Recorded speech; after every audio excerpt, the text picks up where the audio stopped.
time on this possession.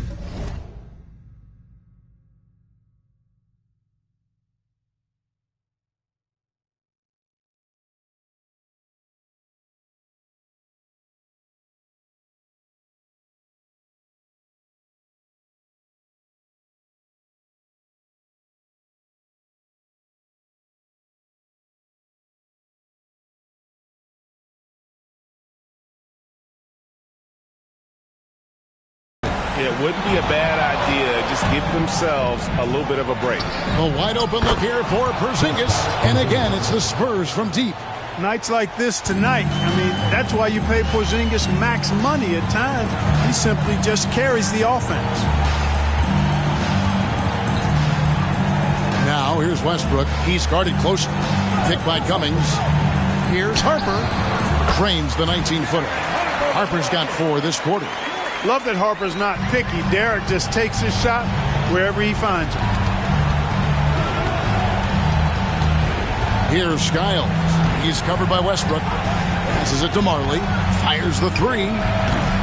It's rebounded by Las Vegas. And on an open look like that, he's very gifted at making the weak coverage pay. Harper's shot's good. Nice touch there near the hoop.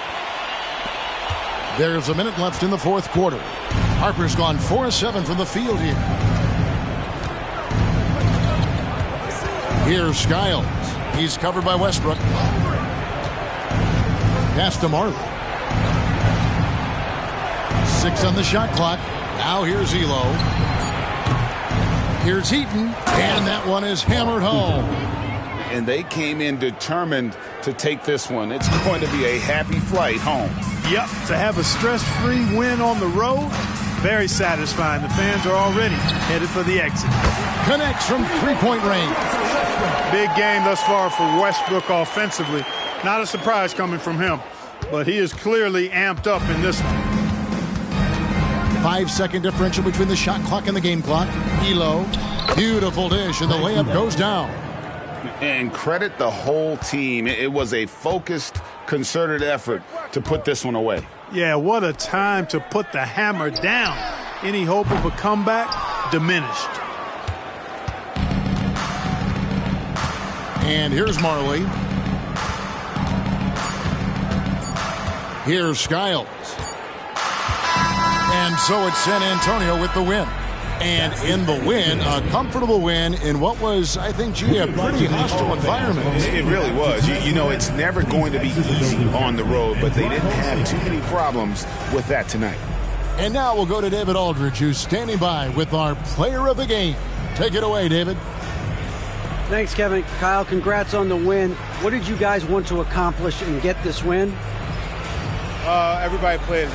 We all played together. You know, we stayed, aggressive and stayed the course of the game.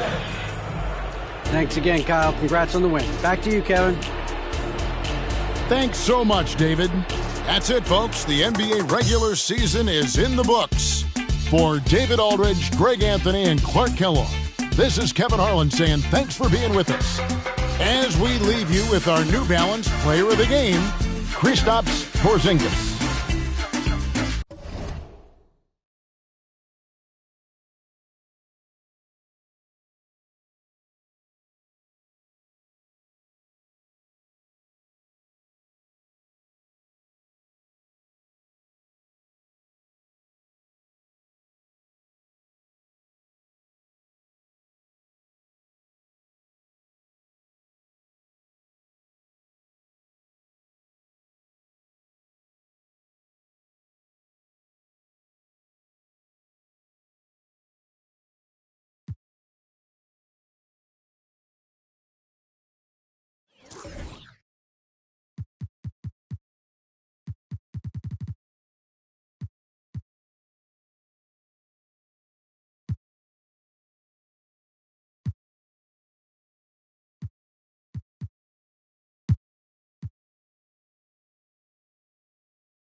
So, Grant, if you were a GM and you could choose one young player to build around, who would it be? Wow, that's a great question. I mean, B.A., I think you have to go with Victor Wembanyama. I know he's a young fella. He just got drafted. But the upside is so huge for this young man. His talent, his skill, his size. He is the next iteration of Kevin Durant, in my opinion. And I would go with him. He's got a lot of runway in front of him. A lot of years to get better, get stronger, and to win championships. Here's Johnson. The Magic making their last shot. Over Rose. Johnson with a bucket. Johnson's got 9. Terrific play. This is why you run your offense through him and live with the results. And for the Magic, they've got Derrick Rose, and it's Grant in at the 4-man spot. Now here's Rose. 10 points for him. And he was fouled while in the act of shooting, so he'll take 2 free throws. Well, Steve, this Jazz franchise has quietly been one of the most consistent teams in the West over the last 7 years. You're so right, B.A., and doing it without building a super team is the most impressive part for me. You see teams go on long playoff streaks, and they're full of superstars, but not those Jazz teams.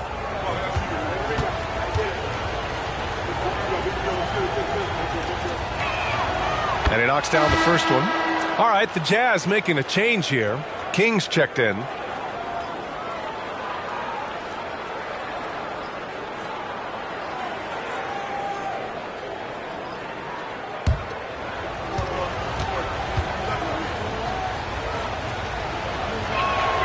And so Grant nails them both.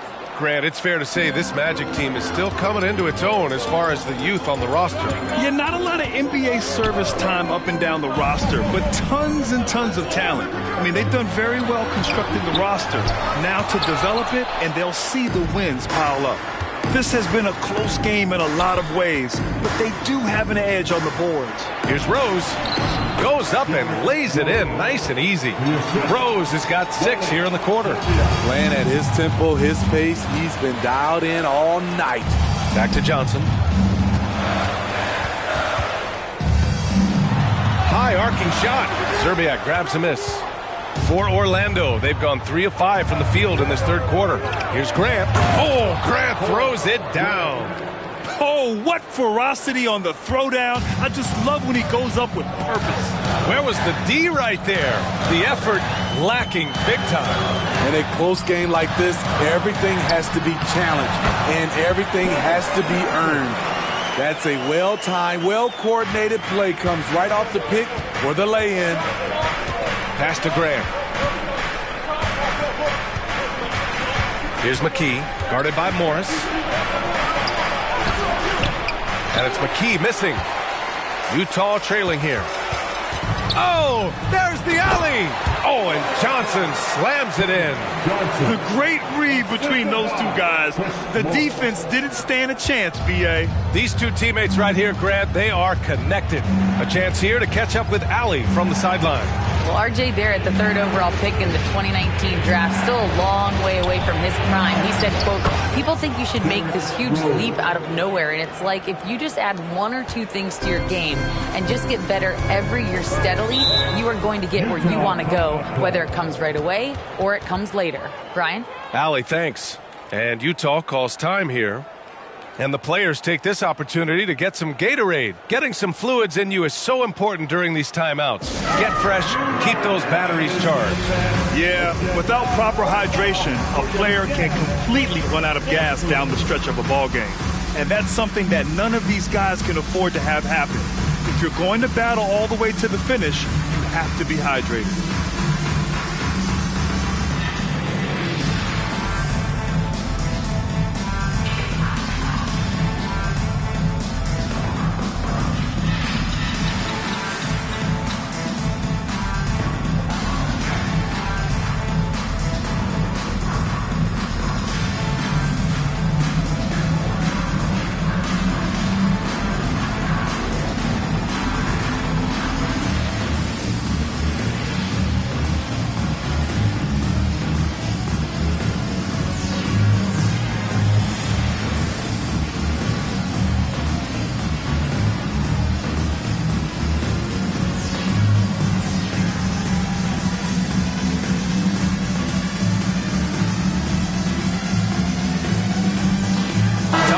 He's checked in for Utah.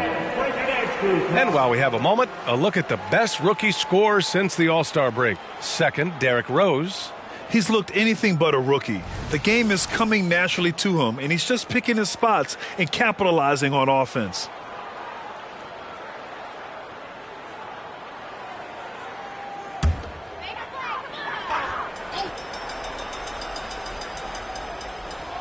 Just under 3.5 minutes played here in the third quarter.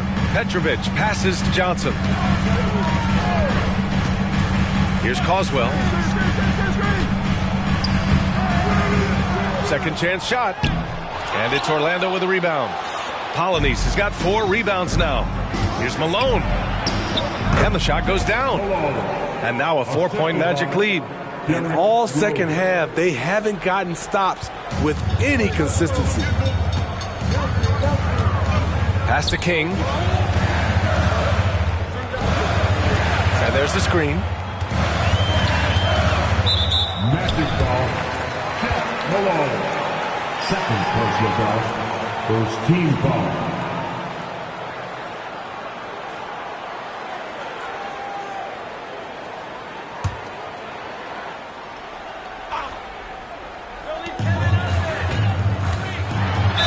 Tough as they come, Jimmy Butler. What does he bring to this team, Smitty? B.A. heart and the way he competes out there, it is infectious. Jimmy challenges his teammates to raise their level of effort. And coaches, they love Jimmy Butler. And some stats here, guys. The scoring breakdown for Orlando. Well, a lot of what has happened is that they have gotten to the line. They have done a great job of finding contact and making them pay. And also the number of points they've scored in the paint has been impressive. This coaching staff encouraging them to keep going inside. And he drops the first.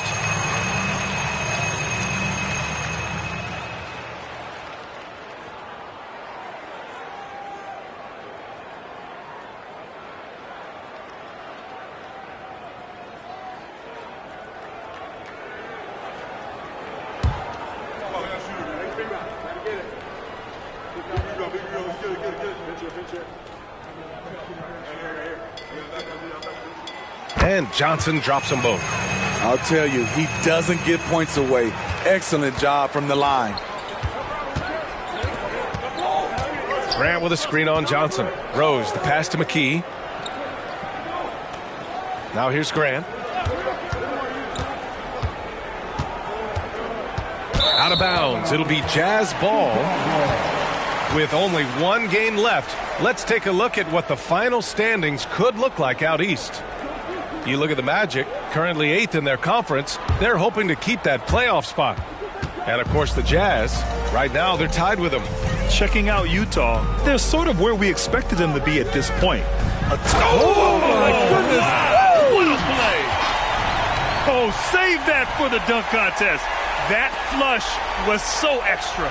Whether or not this game is close, he's the same guy, focused on finishing firm at the rim.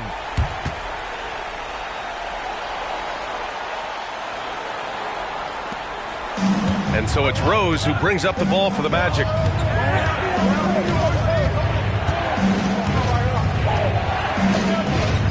To the inside. Thompson with a steal. Here's Petrovic. Looking at his production, close to 12 points a game.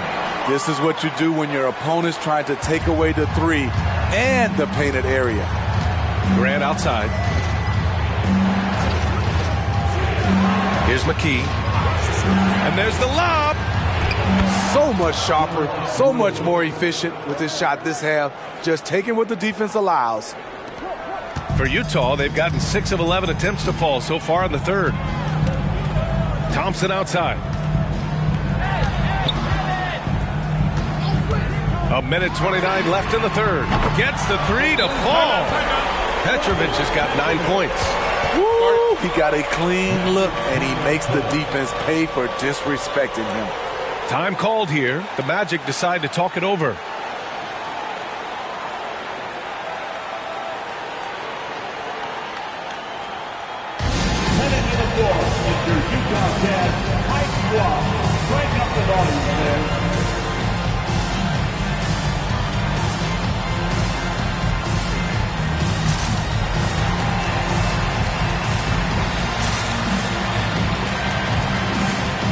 Jazz making a switch here. Hill's checked in. Garland's checked in for Orlando.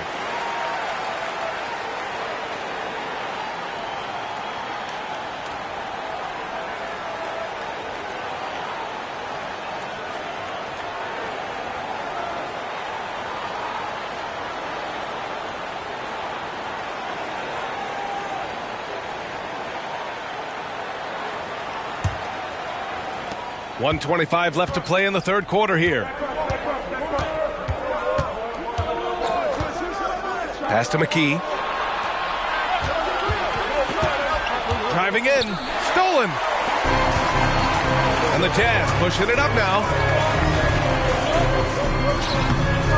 Hill can't connect. Shut down. This is the way you play defense. This is how you protect the rim. Grant outside. 52 seconds left to play in the third quarter of basketball. Shot clock at 6. Garland up top. Called in by Hill. For Utah, they've gone 7 of 13 in the second half. Here's Caldwell. Nice pass, nice catch, and a resounding dunk. Nice dime to the open man. George Hill, more of a combo guard, making things happen right there. 9 seconds separating the shot clock and game clock. Garland against Hill. There's a screen. Here's Malone. Another miss by Orlando. Those are precisely the looks this team is trying to create. You know, if you get the ball to the right guy in the right spot, more often than not, you're coming away with points. King. Oh, he got it up in time, but it wouldn't fall for him. And we've watched 3 so far in this one. It's the Jazz. They lead by 5. And we're coming right back. Be sure to stay with us as we get set for quarter number 4.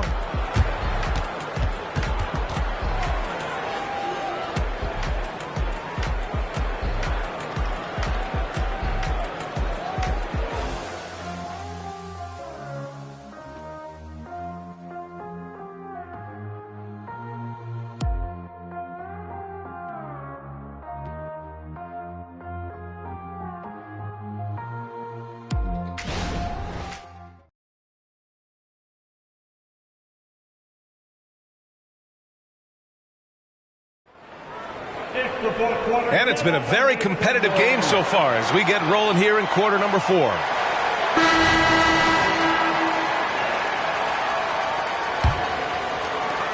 Utah has gone 3 of 5 from the perimeter in this game. They've got Thompson, and it's King in at the 3. That's the 5 on the floor for the Jazz. Thompson, a screen on Richardson. King, the pass to Thompson. Here's King. Now here's Thompson. Hill for 3. Anderson pulls it down. Trying to finish out the game strong. You have to recognize who has the hot hand and get him the ball. Stolen by Thompson.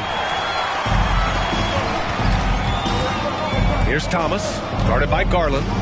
Thomas passes to Jaminski. That one goes in. And the Jazz lead by 7. That's a nice read. The value of keeping your eyes up. Outside, Anderson. Outside, Richardson. Pass to Malone. Knocking foul called on Thomas.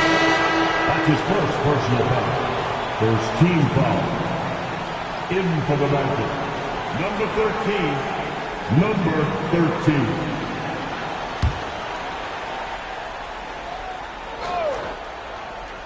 We played just over a minute here in the 4th. Right side, Garland. 6 to shoot. Stolen by Thompson.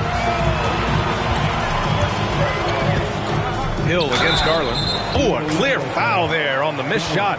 So he'll get a pair at the line. And Hill very steady at the free throw line. Not the guy you want to give any cheap fouls against. All right, guys, let's get your take on the hustle stats for the Jazz. I just love how they're taking advantage of their chances to run, and they're pushing it. Fast break points can win you ball games. Well, another area they've been productive is off of turnovers, scoring many times after forcing the ball out of their opponent's hands.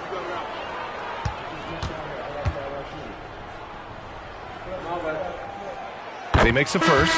George Hill, you know, he's one of the more versatile guards we have in the game. He can defend ones or twos, one of those players who can fit in on any team in the league.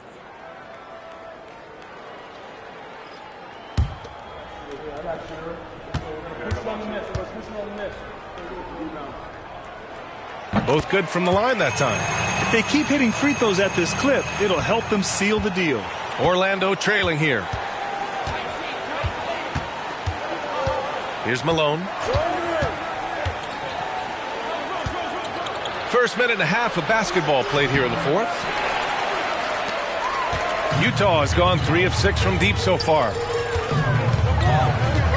To the paint. And there's the slam dunk to finish it off. Woo! Defensively, you can't afford to let him get to the rim that easily. Well, that might be why their deficit is what it is right now. It's a backbreaker for your defense, giving up easy buckets like that. Richardson, no good. Get that weak stuff out of here. That's embarrassing. Here's King.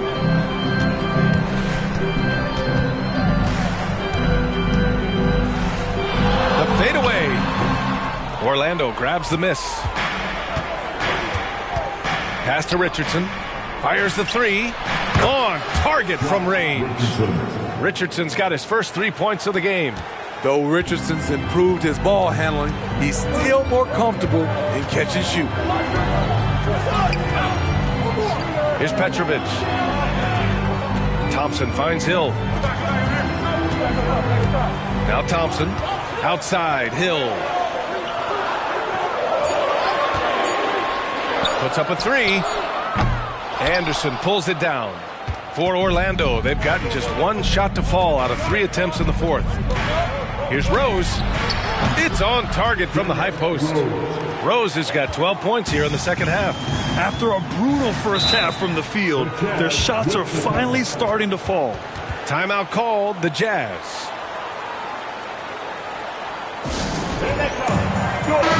And let's send it over to Allie LaForce. Over that last break, I got a chance to hear what Will Hardy said to the team. And despite the lead, they are still coaching this team hard. In the huddle, they told their guys to stay alert. Do not give them anything easy. They want to protect this late lead, B.A. And Allie, thanks. There's a screen. Here's Johnson. Takes the elbow jumper and drains it. Rock solid screen right there. The defender got completely lost. Hey, if you're not going to fight over, you're essentially giving the shooter the look he wants. Rose with the bucket.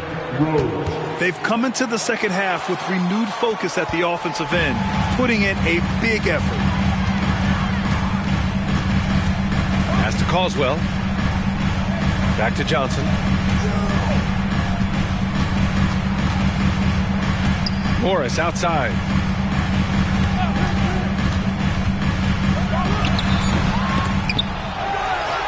Ellison passes to Morris. Johnson on the wing, guarded by Rose. Second shot opportunity. A shot by Johnson, no good. Everything worked except for the outcome. You want him to shoot that every time. Pass to Rose.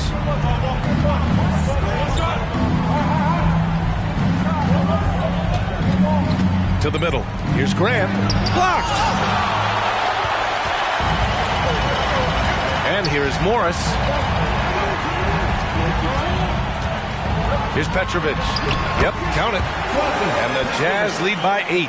And he was dominant in their last outing. And the same thing here tonight. He is in a terrific groove right now. Here's the thing. He's a guy who will go on hot streaks for you over a number of games. Here's Zerbiak. Pass to McKee. Knocked away. Oh, Morris with a steal. And count the basket. He was fouled, and he's going to the line for one more. McKee, third personal foul, second team foul. At the line for Utah, Chris Morris. One shot.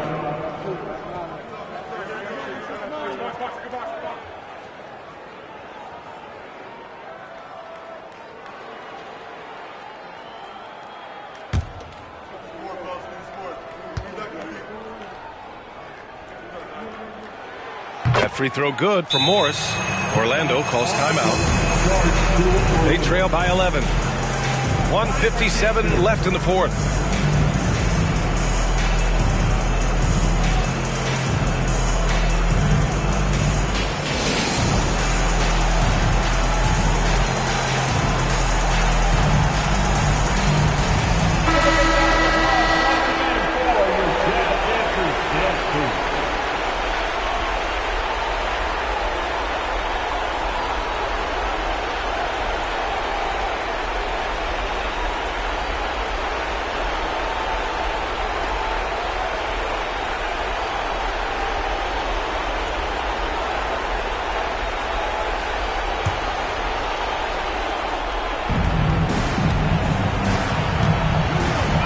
There's a minute 54 left in the fourth. Here's Rose. Second chance effort. Got a piece of it. To the left wing. Here's Petrovic. And the three-pointer goes. And this is what you want to do when you've got a big lead. You must stay aggressive. I'm impressed with their intensity tonight. They came in focused and they've executed. Here's Rose. He's got another one. That's 10 for 15 now. Just another day at the office. D. Rose knows when and where to get his points. And so it's Johnson with it. He brings it up for Utah.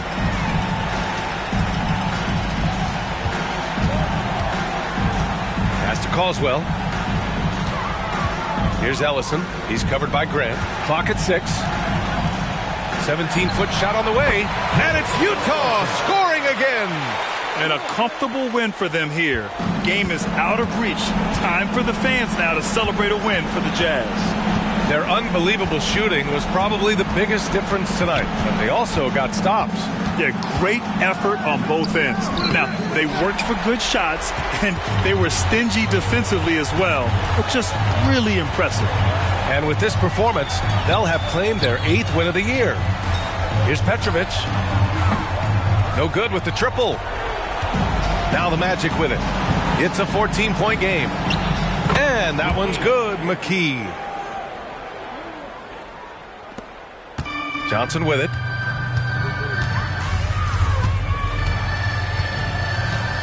Pass to Caldwell. Now Morris. That one's good for 2. And the Jazz lead by 14.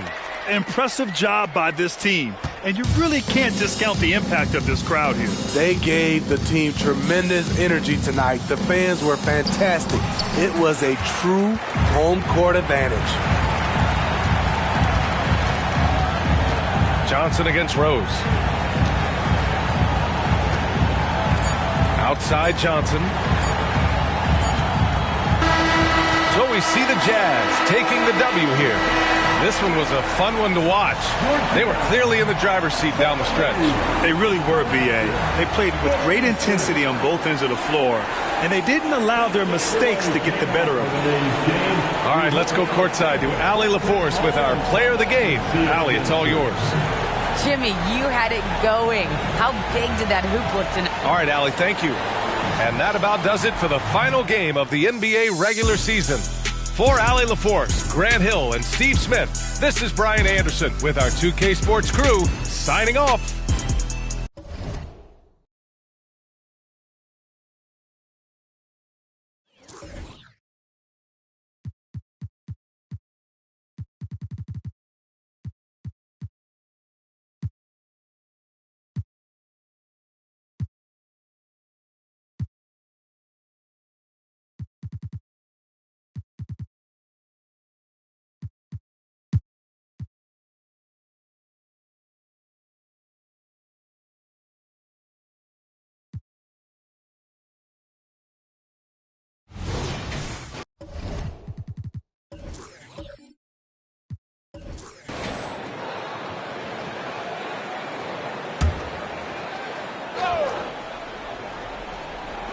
And it's the Suns with the ball. Pass to Francis. Here's Ellie. 7 points in the game. Passes it to Cauley Stein.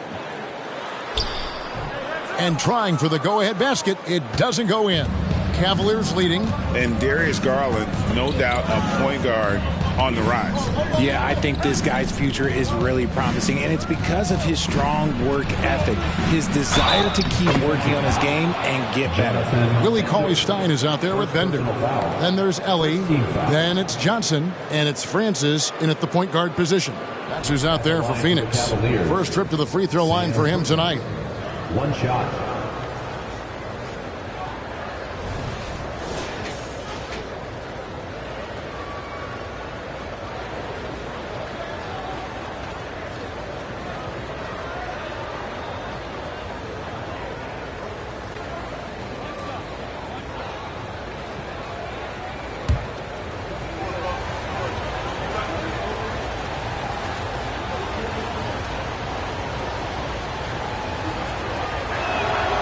Free throw drops for Perkins. And Greg, when they talk about youth development, the days are gone when coaches divided guards and bigs when it comes to skill work. When did that change? It's kind of a recent development, maybe the last 10 or 15 years, but it's amazing how the game has evolved. Cleveland leading by 4. Just a little over 90 seconds gone in the third quarter. Lets a floater go, and he makes that one. Perkins got 5 points in the quarter. And Phoenix has possession. They're scoreless since the first half. On the wing, Johnson.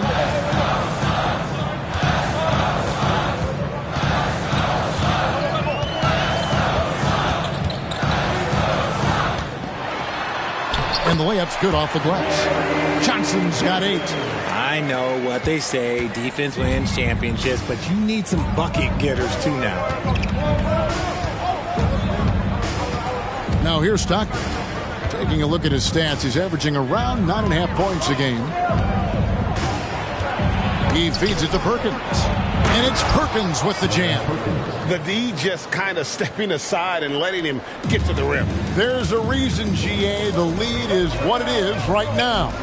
Yeah, it's going to take better rim protection than that if they're going to climb out of this hole. And it's the Suns with the ball. The Cavaliers making the shot. On the pass to Johnson. Lots of room. And he hits the jump shot. He's got 10. Oh, that was a nice find by Francis. He spots a wide open man and hits him in rhythm. Kerr kicks to Stockton. Perkins with the screen. Stockton the pass to Perkins. It's tipped. Here's Francis. He's guarded by Williams. Pass to Bender. Some nice ball movement here by the Suns. And there's the call. It's going to be an illegal screen. When a pick like that is questionable and creates that much of an advantage for the offense, you have to blow the whistle. You gotta blow the whistle when it's that obvious. Great call there by the official. Anderson, he's checked in for Ellie. And Cleveland with a change here too. Humphries checked in. Now here's Stockton. Perkins with a screen on Anderson. Here's the floater. And it's Stockton getting it to go. Stockton's got the lead up to 6 now for the Cavs. Making the floater look this smooth is not as easy as it looks. It's a challenging shot. Anderson with the screen for Bender. It's good. Sometimes the pick doesn't even have to be perfect. It can just be a pick. He just needs to create a sliver of space. Phoenix shooting their first free throw attempt on the night. Personal foul. Third team foul. At the line for 1, Bender.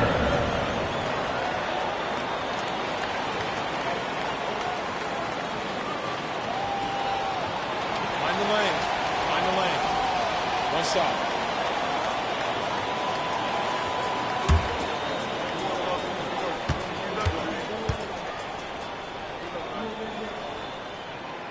On the free throw, no good. Cleveland leading by 4. Stockton looking around. Down low, Perkins. Basket is good. The assist from Stockton. Stockton's got 6 assists now in the game. Those defenders just look a little bit gassed. I mean, they're getting pushed around on that low block. Now here's Anderson. Cauley-Stein, a screen. Anderson passes to Cauley-Stein and out of bounds. The Cavaliers will take it. Now let's take a moment to check out the steals leaders. Well, you look at Stockton, always dangerous on the court. He leads the league. Defensively, his intensity just never drops. You match that up with his incredible timing, and you can see why he's atop the list.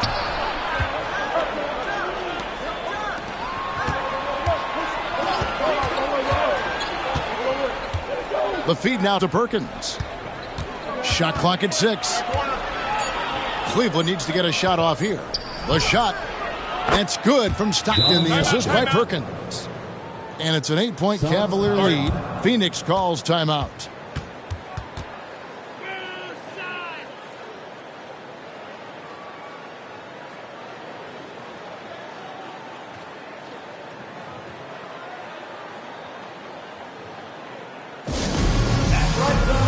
And Phoenix making a change here. English is checked in. And Cleveland with a change here too. McRae's checked in. And it's Anderson with the ball for the Suns. Inside, here's Cauley-Stein. A good finish at the rack off the slick feed. Well, Anderson, a clever passer, and if a teammate's open, he is looking to deliver. Here's Humphries. Bender with the rebound. I'm trying to think of the last time I saw him miss a shot like that. It's been a while. Pass to Francis. Anderson outside. English outside. Passes it to Cauley-Stein. Anderson up top. It's rebounded by McRae. The Cavaliers leading by 6. Locked loose. Now Humphries. Nothing on the board. Here's Perkins. Here's Vandeweghe. And terrific work on the offensive glass, and he picks up 2. And the Cavaliers lead by 8. Here's Francis. He's got 6. High post, Cauley-Stein. The pass to Francis. There's 45 seconds left in the third. It's good on the putback. And with his vertical reach, you expect Cauley-Stein to be a factor on the offensive glass. Vandeweghe passes to McRae.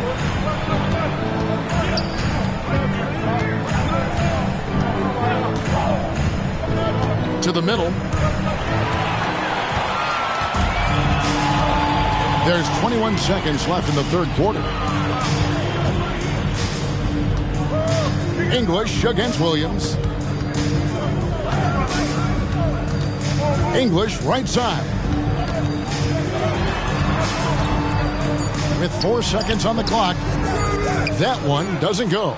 Gotta applaud the defensive effort. It's not easy to stop them getting in the lane like that. And so it's Cleveland with their lead standing at 6 points here at the end of the quarter. They're shooting the ball so well in this one. A great performance from the field. We'll take a quick break and then back to the action here.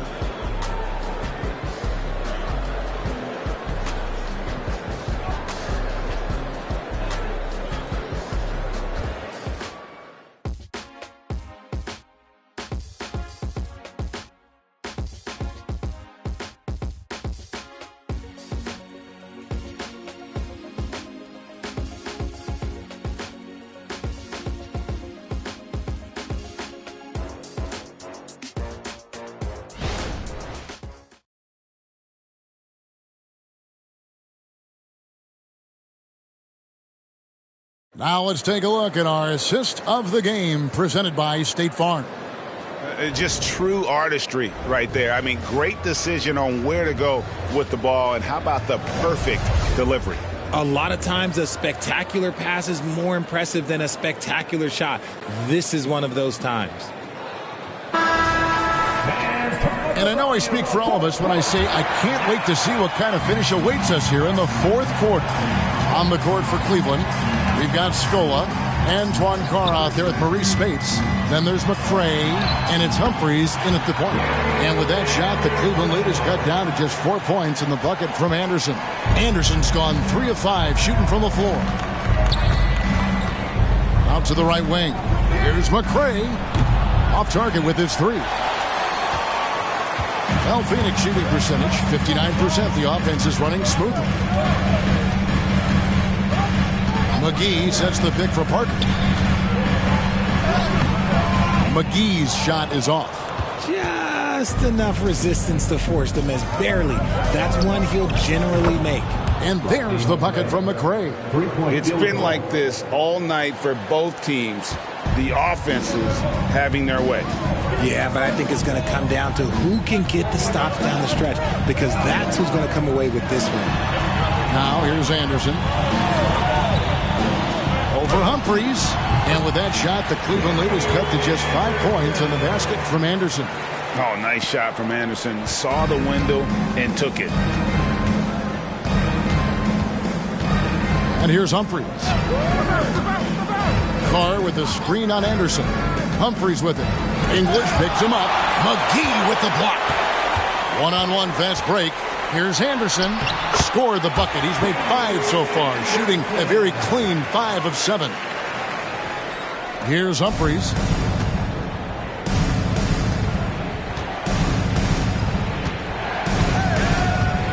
Pass to Scola. Fast break. Here come the Suns. Shot is good. The Cavaliers lead cut to just 1 point on the basket from Parker. And you talk about clutch plays, I mean, defensively and offensively, and we saw it right there. Here's McCray. A 3-pointer off the mark.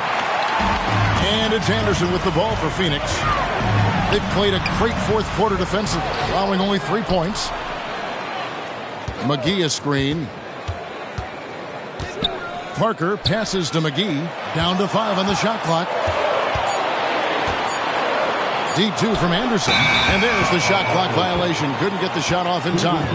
And that is an absolute heartbreaker of a turnover. In a close game like this, that might be enough to impact how it ends. And the Cavaliers call time here.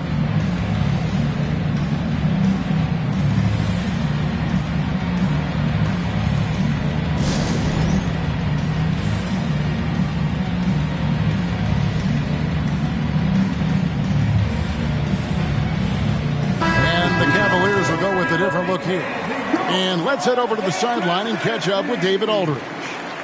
Hey, Kevin. During that last break, I heard J.B. Bickerstaff talking with his team. Now, he was quite encouraging in the huddle. He said, look, you're fighting out there, fellas. I can see it. I need you to keep giving everything you have. Bring this one home. We'll see if they can pull it off. Guys? Thank you, David. The Cavaliers are gone 1 of 4 since the end of the third quarter. Kerr dishes to Stockton. For those just joining us, fourth quarter here. We're just over 2.5 minutes into it. A rebound by Johnson. And usually that's a bucket for him. But look, nobody's perfect in the mid-range. Feeds it to McGee. Kicks it to Bender. Here's Vandeweghe. There's a screen. Pass to Kerr. Here's Vandeweghe.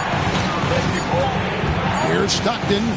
McGee with the block. And the shot clock expires. 24-second violation. And now let's take a look again at that incredible rejection.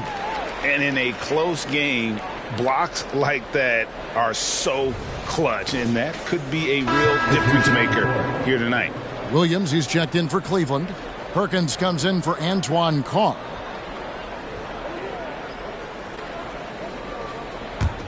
For Phoenix, they've gone 4 of 7 from the field since the beginning of the fourth. And that's a foul called on John Stockton. That's his first foul. First team foul.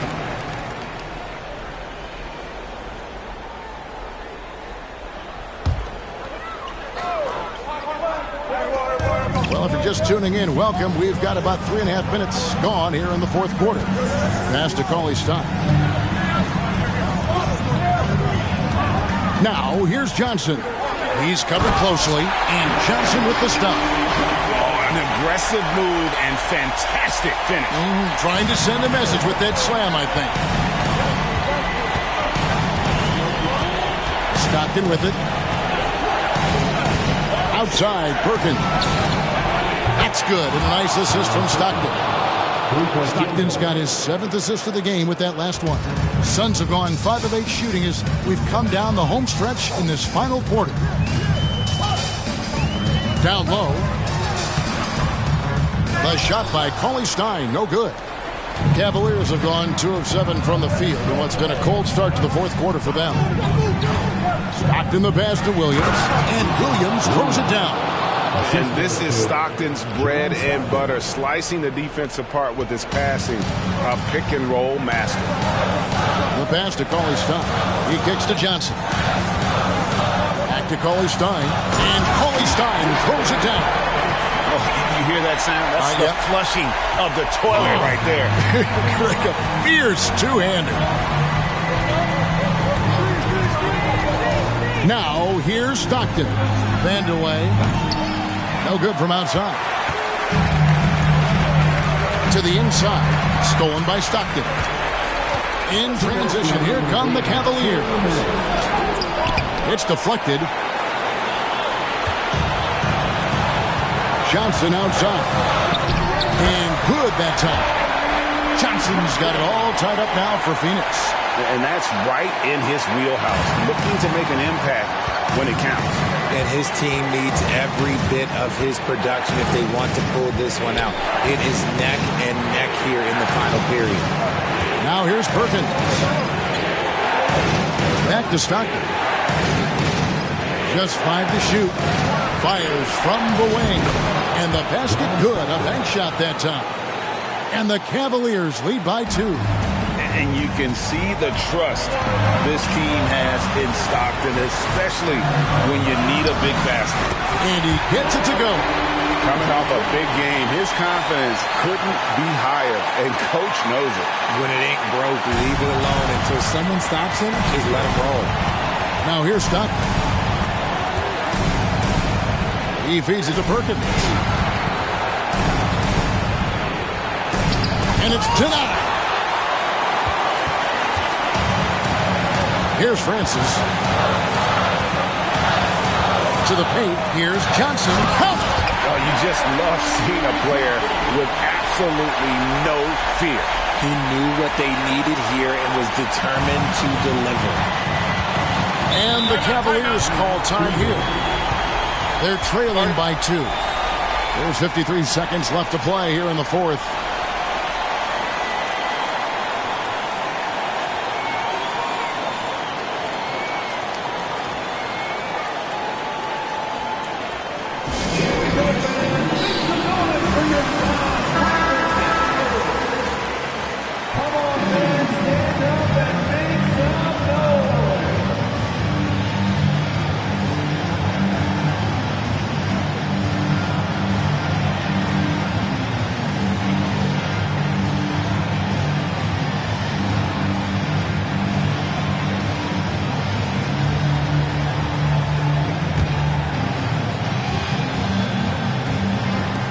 There's 53 seconds left in the fourth quarter. Stockton outside. Here's Perkins. It's in! He has tied up this game. Oh, what a shot. He saw a path to the rim, and he took it. The defense just couldn't stop him. And Frank Vogel wants a timeout.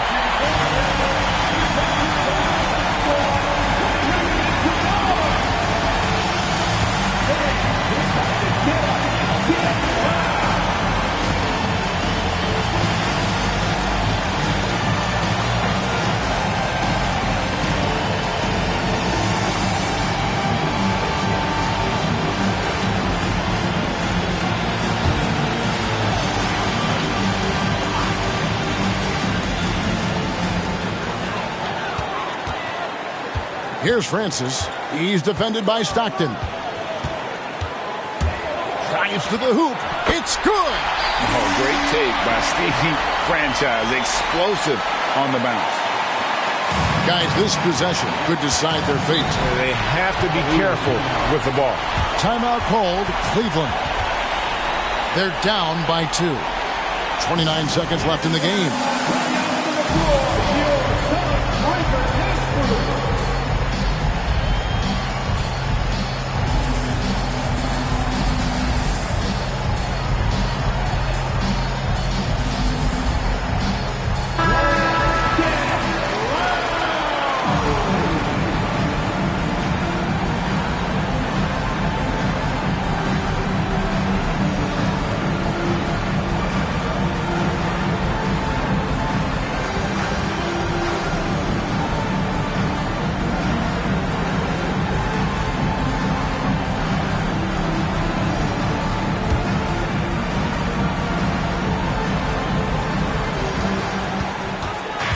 8-second difference between the shot clock and the game clock. Stockton the pass to Perkins.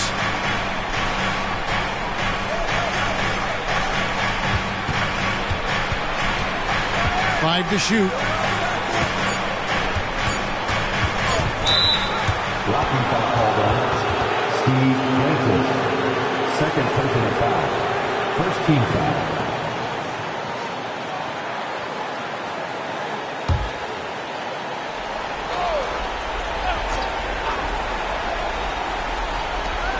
There's 10 seconds left in the fourth. Stockton right side. And that stifling defense of Cauley Stein is what got him drafted 6th back in 2015. Phoenix calls timeout. Cleveland foul. Williams. Third personal foul. Second team foul. Phoenix timeout. Loudest section of the arena is free t-shirts. Fans, please give a big round of applause for your first UCF team. Fans, let's hear it. We're almost there. And that's an intentional foul. John Stockton. Second personal foul. Third team foul.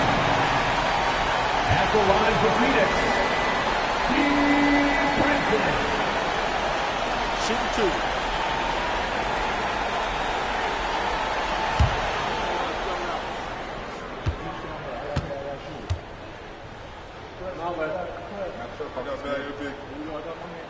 He drops the first one, and that makes it a 3-point lead.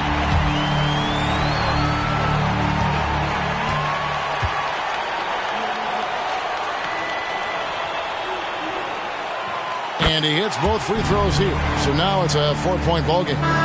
Making no mistakes and putting some extra nails in the coffin right here. That pretty much did it. So it's the Suns taking the W in a close one.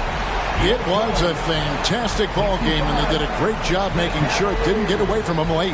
Yeah, I mean, they faced some challenges. Thank you for that, David. And that about does it for the final game of the NBA regular season. This is Kevin Hart.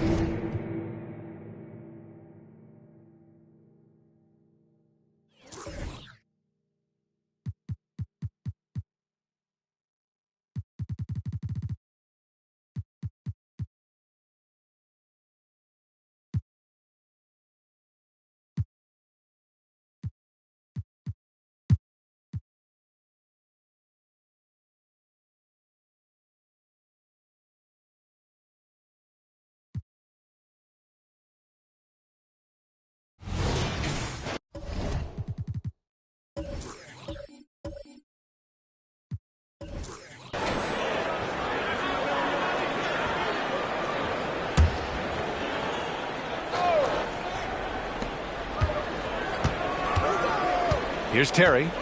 No points so far. Pass to Coleman. Oh, he finds himself wide open and drills it. And the Timberwolves lead by 5. And Grant, these days, more and more teams emphasize the importance of switch defense. It's so true in the modern NBA, BA. Every team has to be able to switch to take away a lot of the action of the offensive team. So having defenders who can guard multiple players on the court is a must.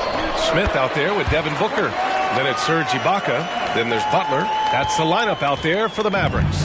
The Timberwolves shooting the ball at around 42% for the game. Pass to Coleman. Uncovered. Yes, it's good. He's got 13. Well, this guy flat out carrying the load for them offensively. He is taking and making good shots. What a terrific job. Here's Long. Outside for Butler. Just 5 on the clock. And that one's good. Butler's got 6 points. And now around 2 minutes gone by in this half. Here's Terry. Checking his numbers. He's put up a little over 9 points a game.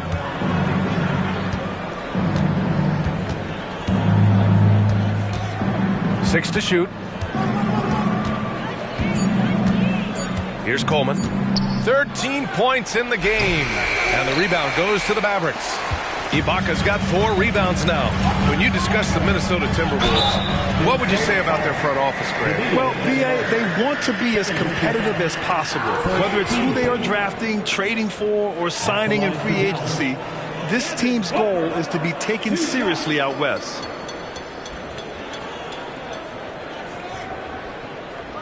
Take a break. Take a break. 2 shots.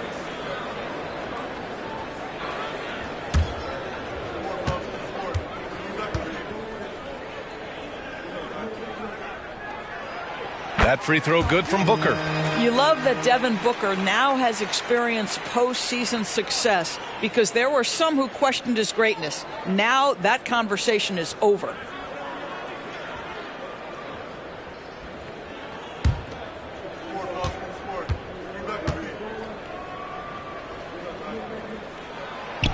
He does not get the second one. Thinking back to one of the most fun runs in the NBA, Grant, those early 2000 Mavs teams. Oh, I played against those teams, and they were incredible offensively. Of course, you had Steve Nash running the point, Dirk and Finley on the wings, and the pace they played with, they were well ahead of their time.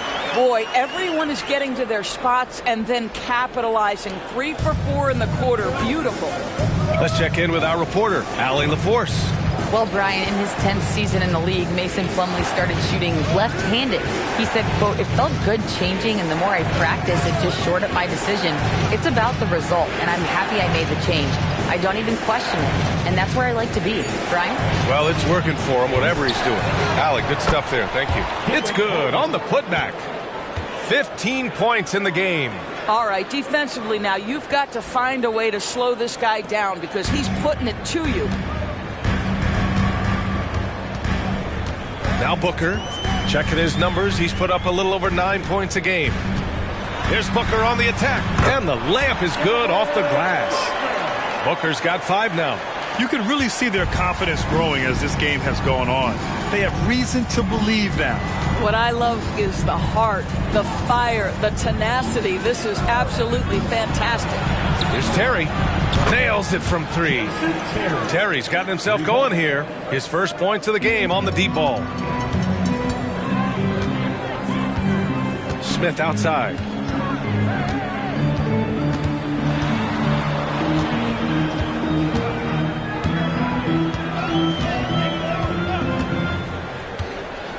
High post Ibaka. Pass to Smith. Booker for 3. The rebound by the Timberwolves. One reason this game is so tight is because both teams are hitting the boards with reckless abandon. A nice shot by Gallinari. Well, let's remember, at 6'10", Gallinari is a threat from that distance. My goodness. To the inside. Here's Booker. And it's Ginobili with a rebound. Boy, that's one he wishes he could have back, especially against soft defense. Inside. Count the bucket. Coming off a perfectly placed pass. And it's a 7-point Minnesota lead. Here's Smith. He's got 6.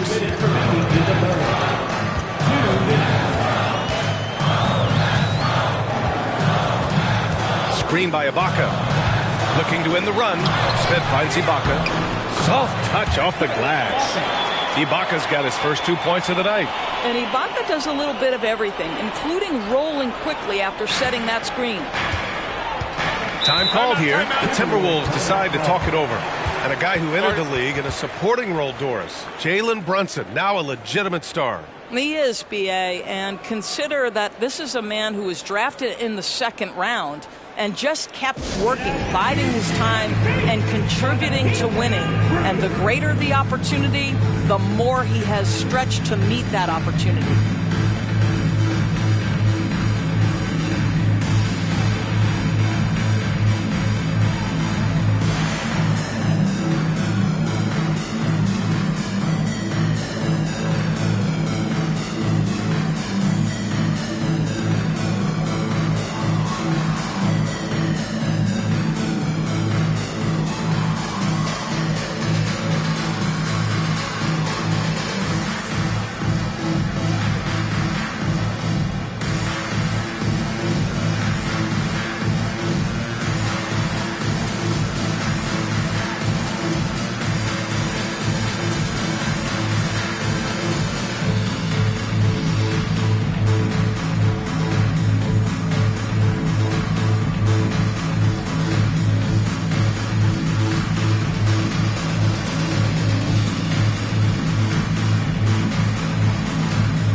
Both teams will make substitutions. And over the last 10 games, here's a look at the teams that have been putting up the most points. Fifth best, Minnesota. This team has been on an absolute tear offensively. It seems like they're able to find a shot every trip down.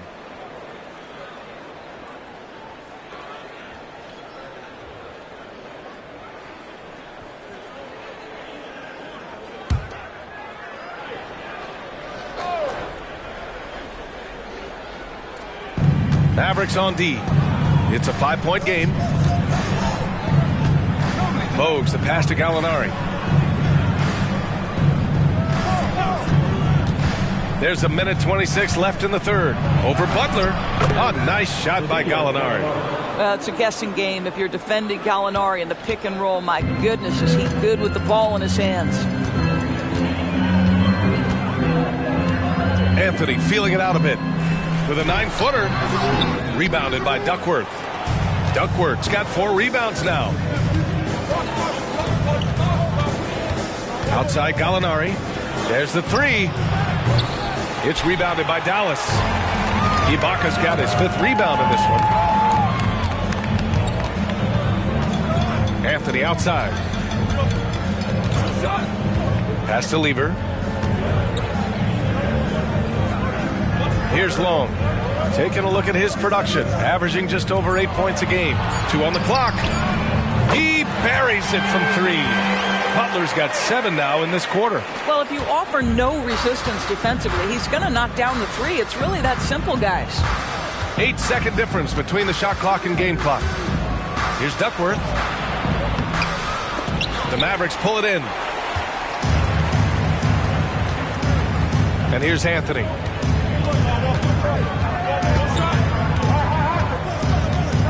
Pass to Long. Rebounded by Duckworth. Duckworth's got rebound number 5 here tonight. The third quarter comes to a close. Timberwolves ahead, leading by 4. And we're coming right back after this break to get the fourth quarter started.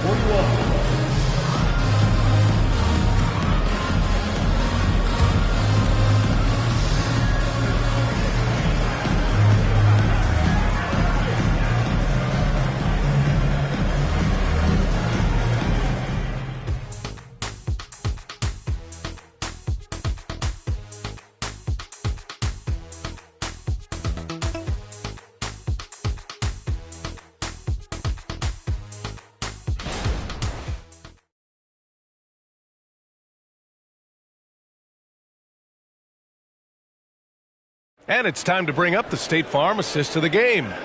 Yeah, just shredding the defense with that feed. 0 chance to stop that. Well, that's what a great pass will do, right? You love the unselfish play.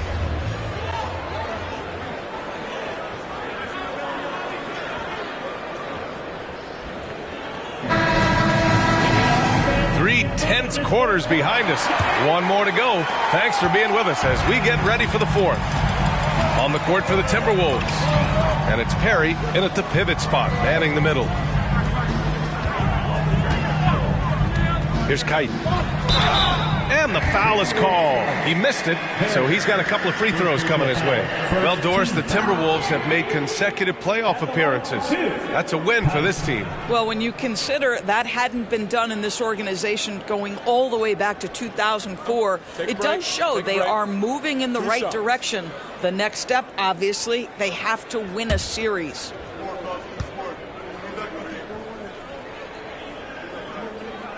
And the first one at the line is good. One thing you can count on with this Mavericks team, they shoot threes. All night long if you let them. I mean, near the top of the league for attempts beyond the arc. They do it every chance they can get.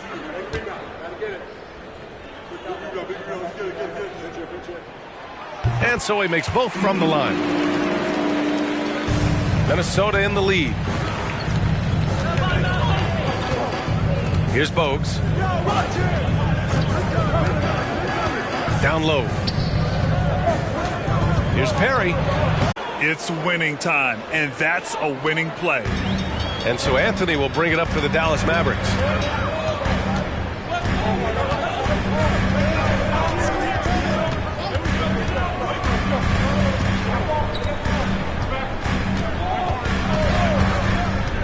To the middle. Here's Sally, and he takes the feed in stride and slams it home. Did you see that? Look at the elevation on that dunk, B.A. Man, he just cocked it back and fired it down with one hand. Here's Bogues. Here's Hobson to the inside. Williams misses. Never easy to stop this guy at the rim, but that is a beautiful contest right there. Anthony outside.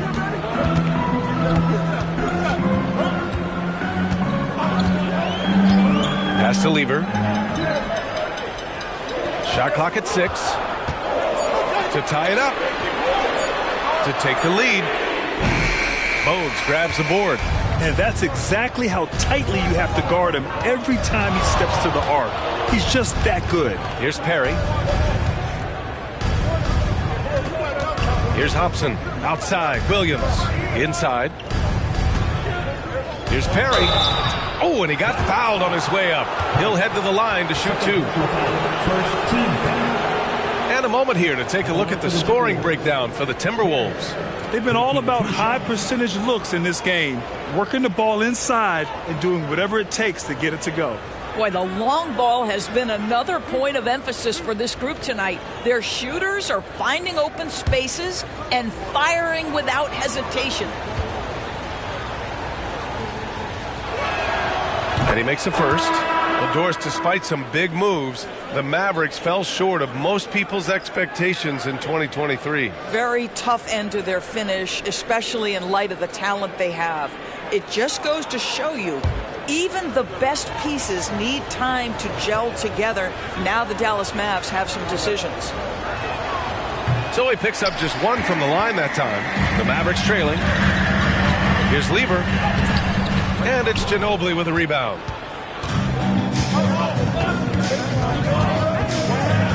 Pass to Bogues.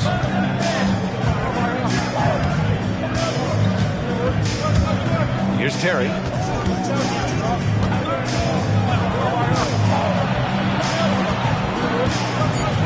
Here's Ginobili. Booker defending from the high post. Ooh, once again off the mark by Minnesota. Lets it go from the wing.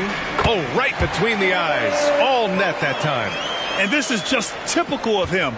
Always making an impact at crucial moments in the game.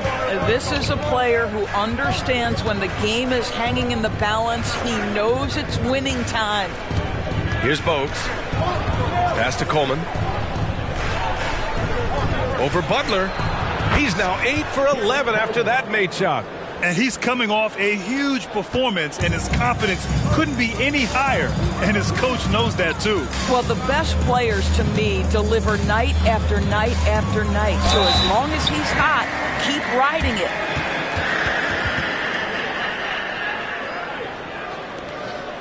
At the line for 2,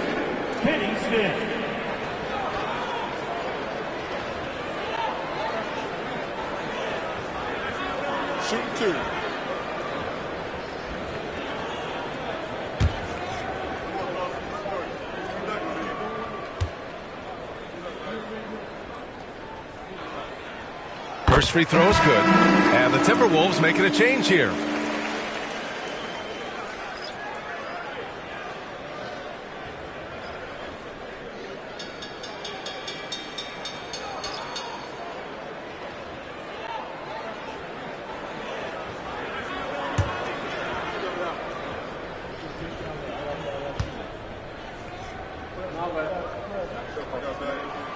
It's both from the stripe. That's what he does.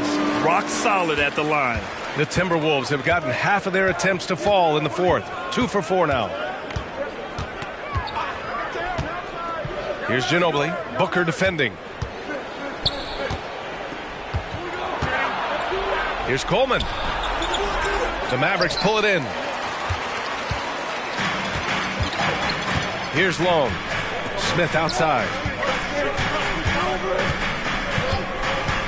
A little over 3.5 minutes in the books now in this fourth quarter.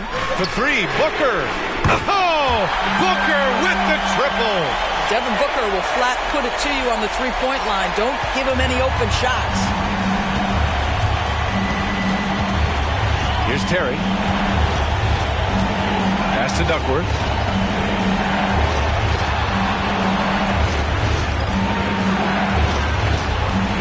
Outside Gallinari. 6 on the shot clock. Target. That one's good. Gallinari with the pressure on him. My goodness. Booker surveying the D. Smith outside. There's the triple. The rebound by Coleman. The Timberwolves have got 3 of 6 shots to go in this fourth quarter. Ooh, stolen by Smith. On the take. Pass to Ibaka. Uses the glass to finish the layup. And the Mavericks lead by 2. And now we get a little perspective here on how the hustle game has been for Dallas. Yeah, they've collected an impressive number of steals so far, using fast hands to force some turnovers and then scoring on the other end.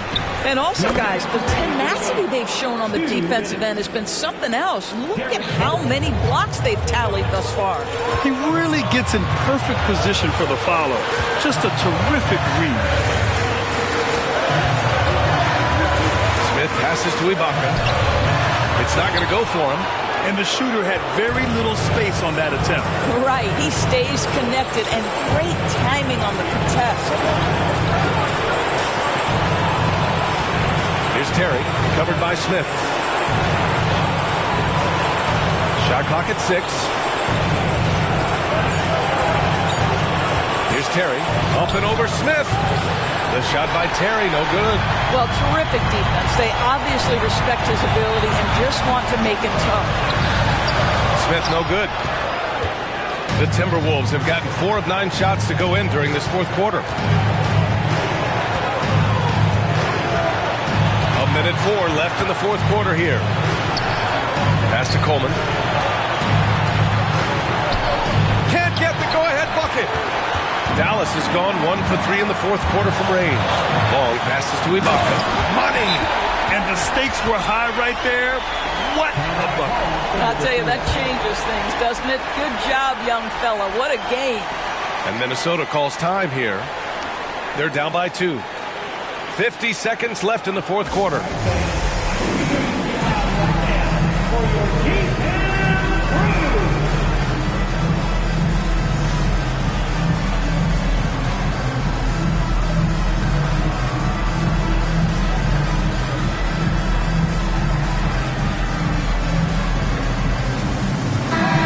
Let's get a report from Allie. Over that last break, I got a chance to hear what Chris Finch said to the team. Coach was blunt with his assistant. He said to throw out everything that happened until now. It is a brand new game, and it's only a few minutes. Leave it out on the floor. Back to you guys. As always, Allie, we thank you.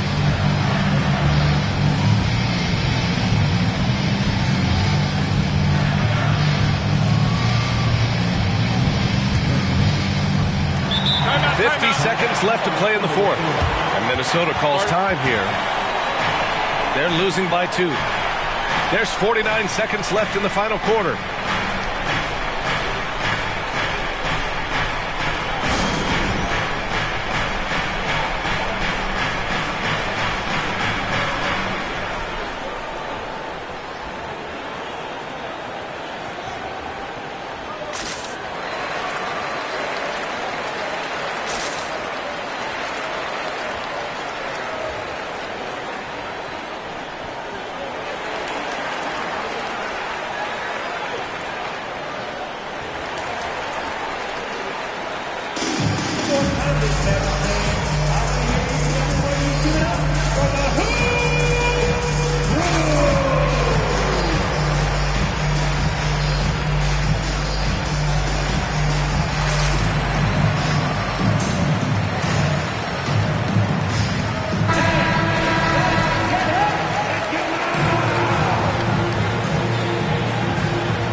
Terry.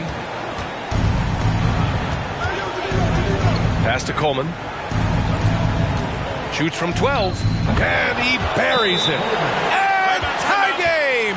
Huge basket right there. And Dallas calls time here.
Seconds left in the fourth quarter of this one. Butler finds Smith. Outside Butler. Beyond the arc. No good. Here's Minnesota. Gallinari, the pass to Terry. Here's Ginobili. Pass to Coleman. To take the lead. It's in! That's an important bucket. Now they have to guard the perimeter tight. No threes at all. Time called here. The Mavericks decide to talk it over. They trail by 2. 11 seconds left in the fourth quarter here.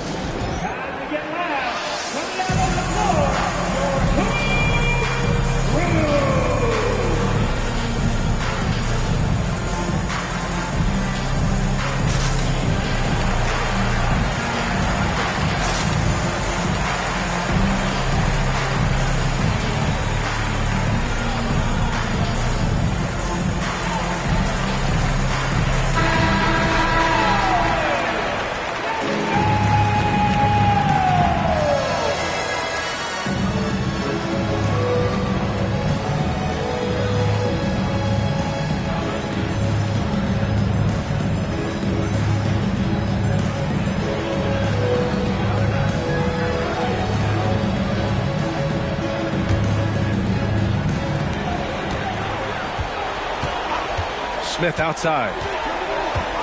Outside Booker. And here's Butler outside. Oh my! What a shot! Devin Booker, not a guy who's going to just hunt out his own shot. If you're open, he'll find you. And Minnesota calls time here. They're trailing by 1. Only 2 seconds left in the fourth quarter. All right, guys, what's your take? And this is what it's all about. This shot could win the game. Not much time left, but they have just enough to... And it goes! He gets it! Wow! I love to see when those shots go in. The winner at the buzzer. It doesn't get any better. You couldn't dream up a more dramatic finish. 3 points right as the buzzer sounds. This is a ball game people will be talking about for quite some time. So it's a narrow victory for the Timberwolves, pulling it out for the W. And all right, Allie, good stuff there. Thanks for that. That's it, folks. The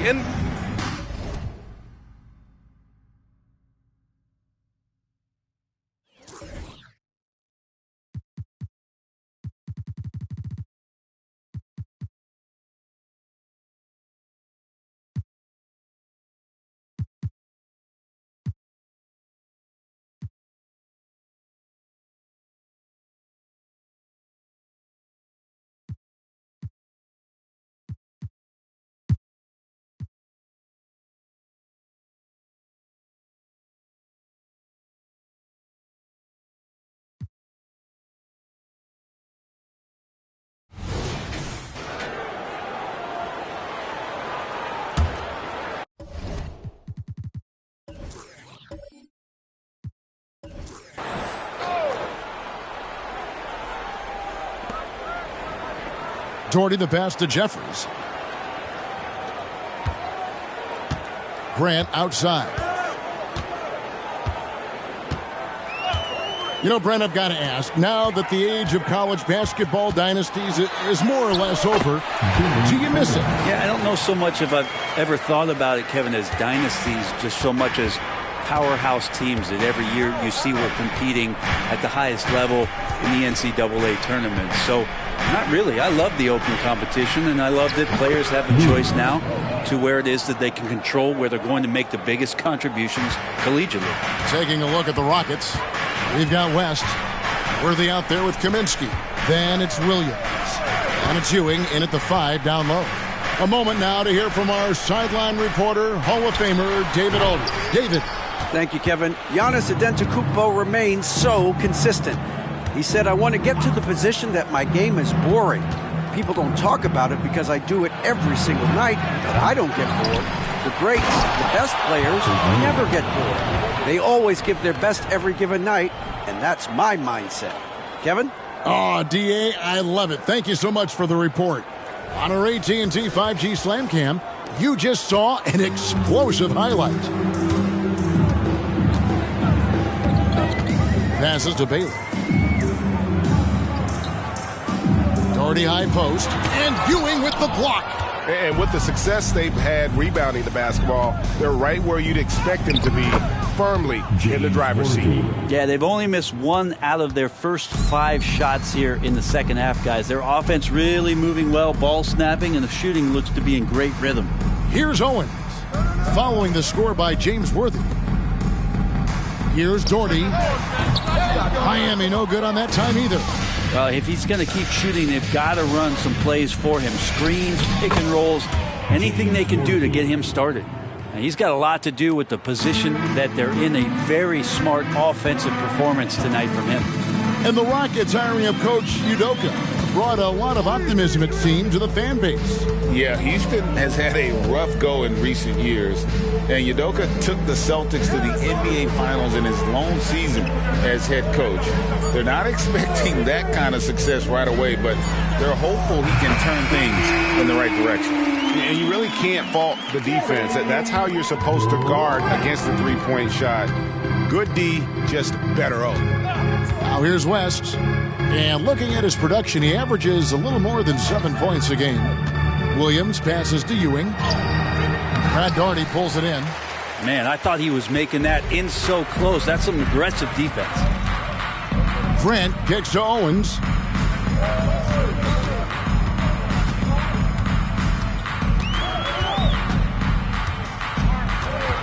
Six to shoot. Got a piece of it.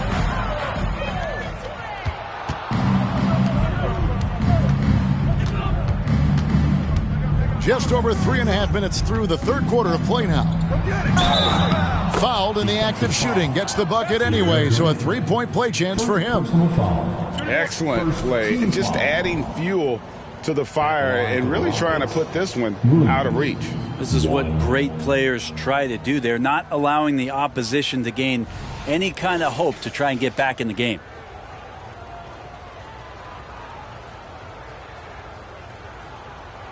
One shot.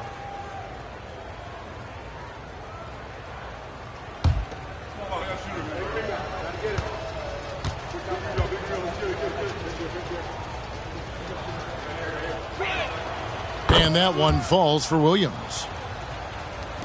And it's the Heat with the ball. Here's Cole. He's got 8. Bailey passes to Coles. He takes it in, and he's fouled pretty hard on that shot, but he's got the chance to pick up the points at the line.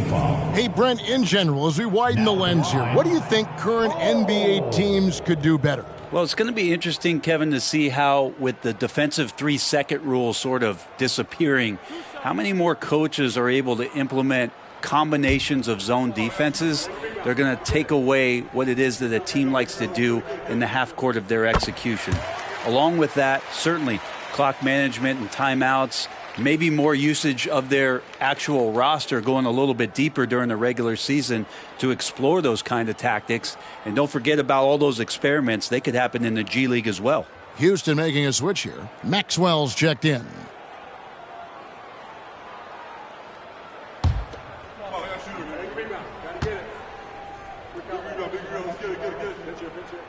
And he makes both free throws. Houston leading by 19 points. West outside. Picked by West. Worthy outside. Kaminsky sets the pick for Worthy. Inside. And the basket by Kaminsky. And it's 7 points for Frank Kaminsky. Well, if it ain't broke, don't fix it. They keep getting it in the paint and continue to score consistently. Here's Cole. He's got 10. To the paint. Pass to Jeffries. Takes the three. It's rebounded by Houston. And they've got a big lead, not just on the scoreboard, but really in the rebounding numbers as well. Here's Maxwell. Taking a look at his stats, he's averaging around 9.5 points a game. Here's Ewing. Brad Daugherty pulls it in. The Heat trail by 21. Greg, isn't it amazing the way Gilgeous-Alexander has polished off his game? The footwork, Kevin, is impeccable. 3-level scorer, makes every shot imaginable. And what's scary, this guy still has another level to get to. The shot's good. Really nice move there. Daugherty has such a polished skill set. Makes it an easy conversion for him in the painted area. And now the first timeout called here for the Rockets.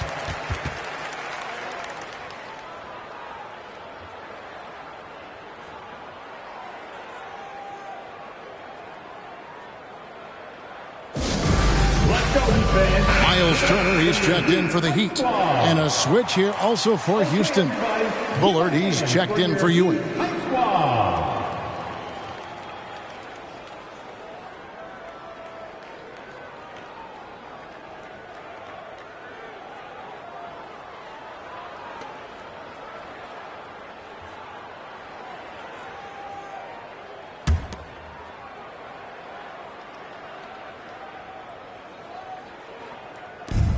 .124 left in the third quarter of the game. Here's Maxwell. Good. And the Rockets lead by 21. They should continue to get the ball inside. The defense struggling to contain them. Pass to Bailey. He dishes it to Owens. And that one clearly a foul. Gets the whistle and 2 shots coming up.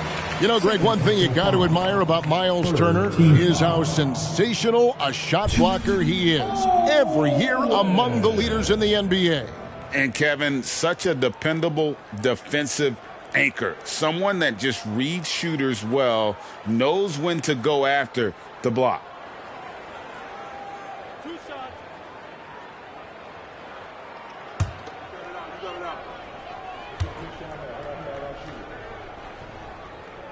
And he knocks down the first one.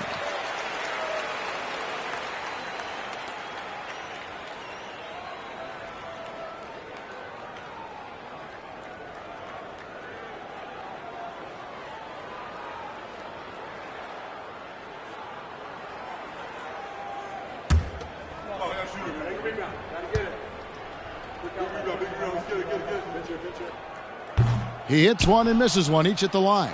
Rockets leading by 20. Here's Worthy, and it's Miami with the rebound. Jeffries got his 4th rebound with that last one here tonight.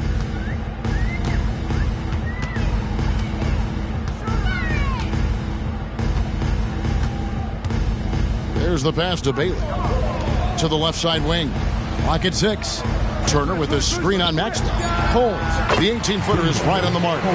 Coles got 4 points now in the quarter. You can't just stop when there's a pick set up got to fight over it as a defender. That's one that the coaches will watch tomorrow with that player. You hate to see him give up in that situation.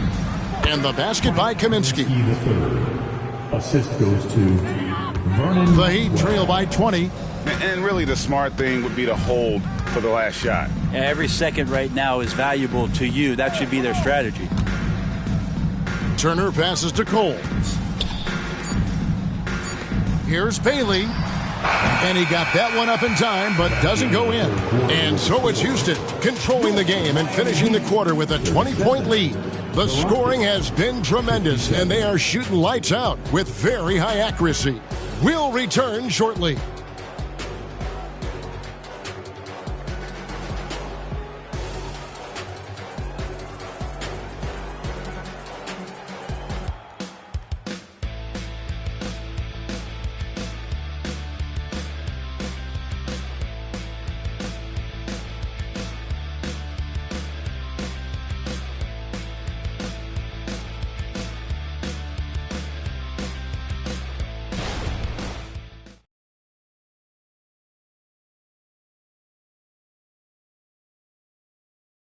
And let's take now this moment to bring up our State Farm assist of the game. And the definition of teamwork right there, guys. I mean, what great communication between them, and what a beautiful feed. The coaches talk about it all the time, but to be able to play with that kind of feel, nice play, collaborating, improvising, and organic. And as we head into the fourth, we'll see if there's a comeback in the works or if it's more of the same from the first three quarters. We've got Wood. Haslam's out there with Turner. And it's Askins in at the shooting guard position. That's the group on the floor for Miami. Here's Cole. Passes it to Askins. Lays it up off the glass. Askins has got the first field goal of the fourth quarter here for Miami. Smith left side. Fades away. And that one is good. And the Rockets lead by 20. The Heat shooting at 48% from the floor. Looking good. Here's Cole. Turner with the screen. And Haslam has it in the corner. Askins passes to Wood. Clock at 4. The Heat need to get a shot off. And Turner with the basket on the assist by Wood. Well, we've seen that movie a few times, haven't we? An easy bucket in the paint. Here's Maxwell. Three-pointer. And it's Haslam with the rebound. Pass to Askins. Good ball movement here by the Heat. And it's Turner finishing it off. Throwing it down on that one. Turner really showing off that athleticism. Down low. And he says, right back at you with a big dunk of his own. Now, those interior passes can be dangerous sometimes, but if the timing is good and you execute it there, you can get easy hoops. Here's Cole. Here's Wood. That's tipped. Benoit. And contact on the shot, so he'll be shooting free throws here. It's going to be on Miles Turner. Yeah, easy call. And a chance to catch up on some numbers here. The hustle stats for Houston. And they've shown great focus on the defensive end, putting constant pressure on the ball and really disruptive in terms of what they've done defensively. Well, if we add another thing to it, it's about the urgency they've played with. I mean, you look at the eyes of these guys. They're focused, they're wanting to get up tempo, and that's helped them score on the fast break.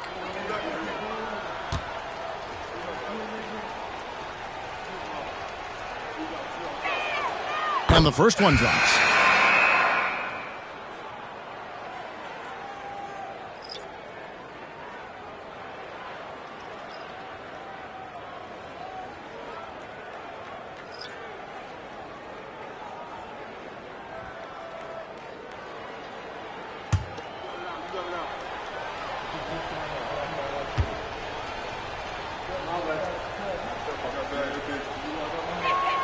He hits both from the stripe.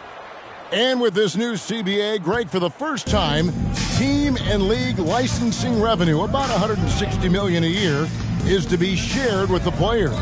And I think that's probably jersey patches and stuff like that. It makes sense that the players should get a share of that. Doherty uses the glass to finish the layup. Whoa, he really got his defender on his heels on that one. What a fantastic play, guys. Pass to Williams. Goes up and lays it nice and easy. And the Rockets lead by 20. Big miscommunication on defense. He recognizes it and quickly takes advantage. Well, I know they don't have mobile devices out there for texting, so they might as well talk to one another. Coles passes to Grant. Here's Cole. He's guarded by Williams. On its way from Turner for two. And the wing jumper offline. Houston leading by 20. They set the pick to the middle. Out to West. Looking for Ewing. He gets it there. To the inside. And the basket by Maxwell. He knew what he wanted to do all along. The teardrop. And here's Grant. He'll bring it up for Miami. Timeout called the Heat. Hey, Brent, here we're looking at Giannis Antetokounmpo. He's arguably the best player right now in the NBA. Not just the NBA, worldwide. That's a lot of space, Kevin, but you're not wrong. He is the best two-way player in the league. With his physical dominance, he impacts the game in ways that no other player can. Get ready to get hyped, fans. It's your Heat Breaker Dance Crew.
Kaminsky is checked in for Houston.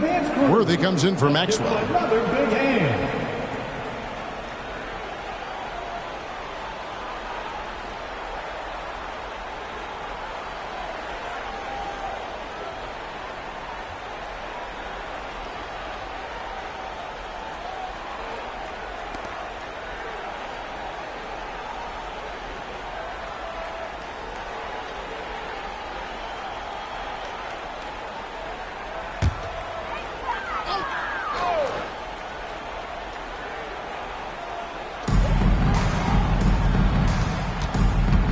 We've played just over 3.5 minutes now in the fourth quarter.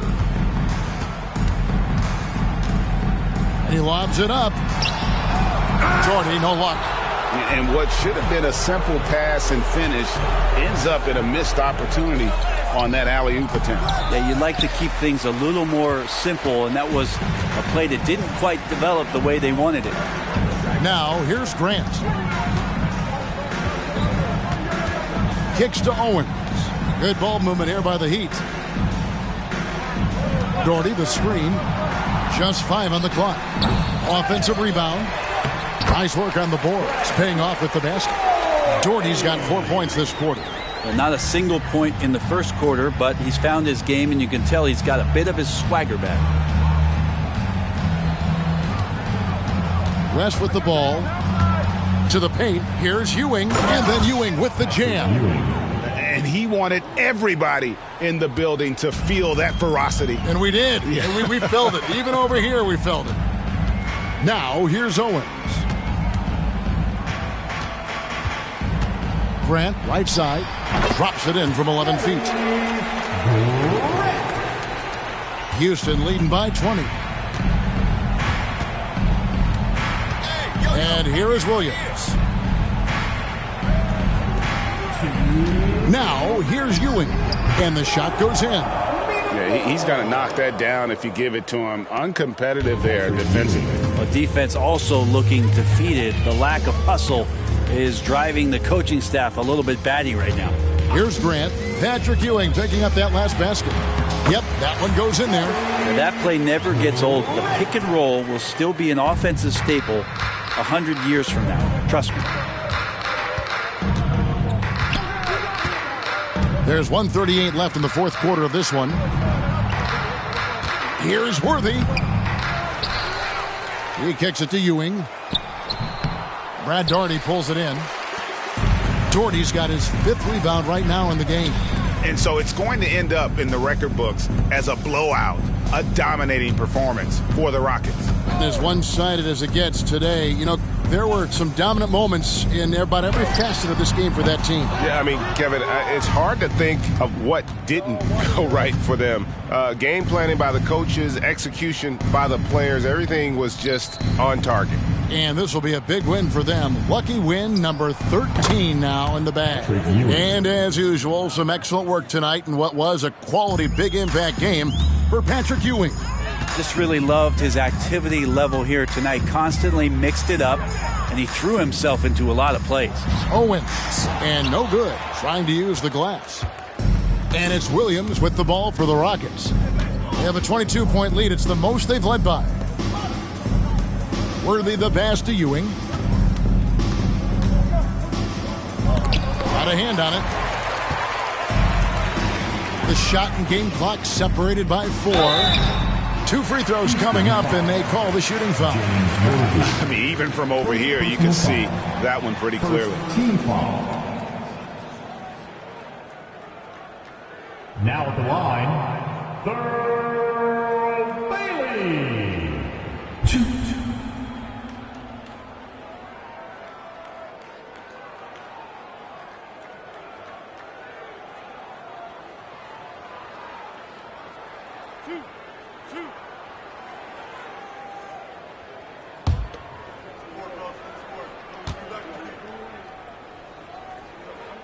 The first free throw is good.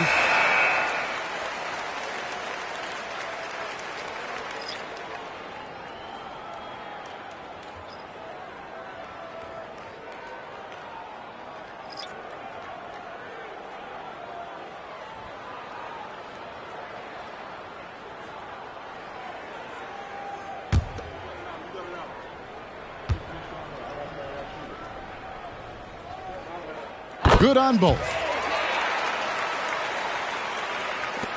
23 seconds left in the fourth quarter. And guys, they can just sit on the ball here if they want to. They have earned this win.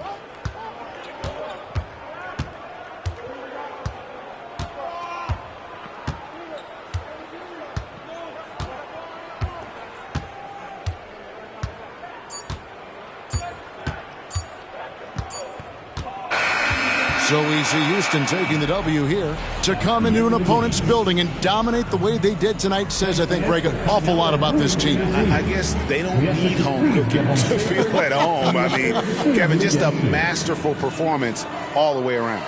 And now let's check in with David Aldridge reporting from the sideline for our player of the game. David, take it away.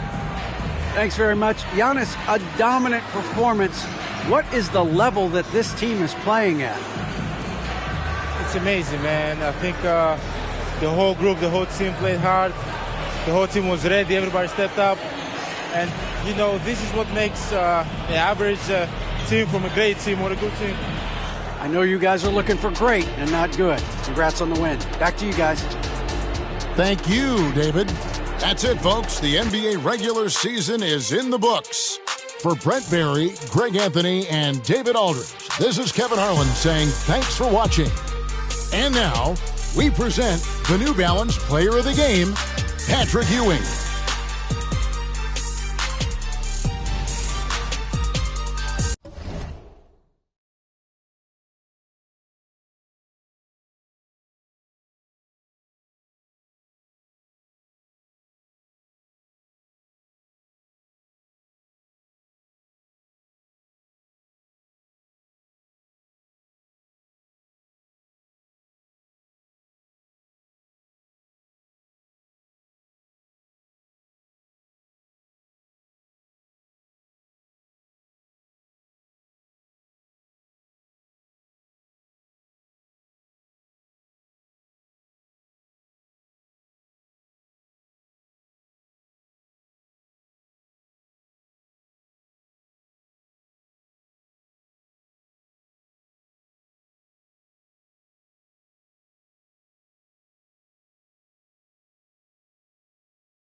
Here's Stoudemire. Connor. And they pick up 2. He has 6. After years of dynasties and predictable NBA Finals matchups, Doris, we've now entered an era of unprecedented parity.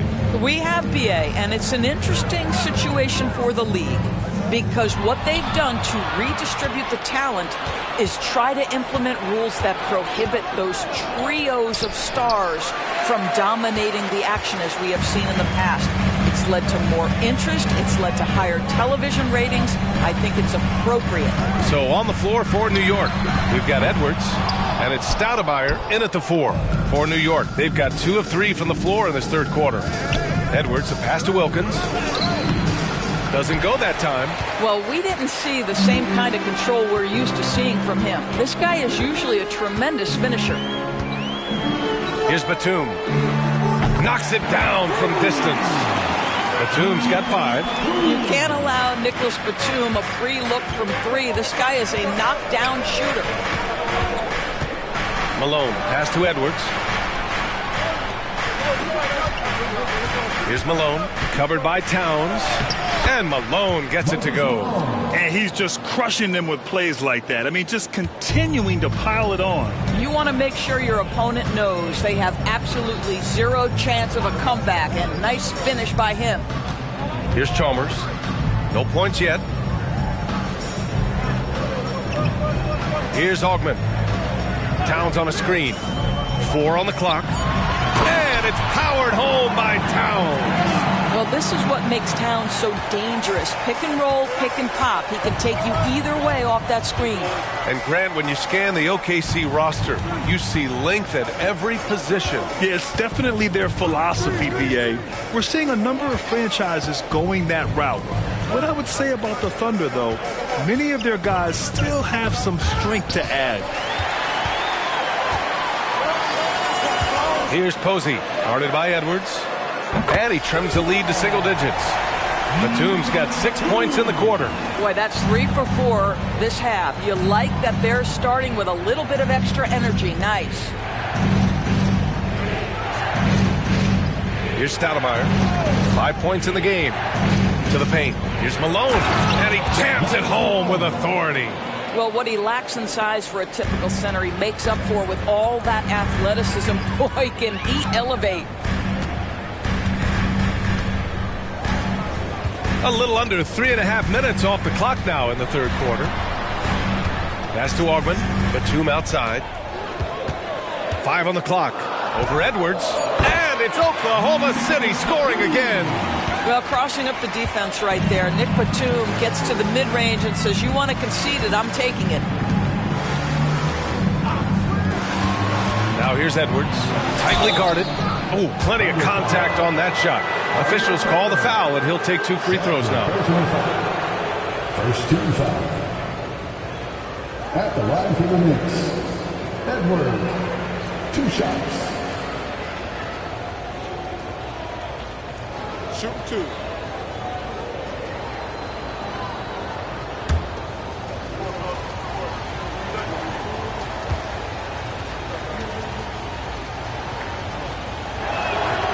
Throw good, Edwards.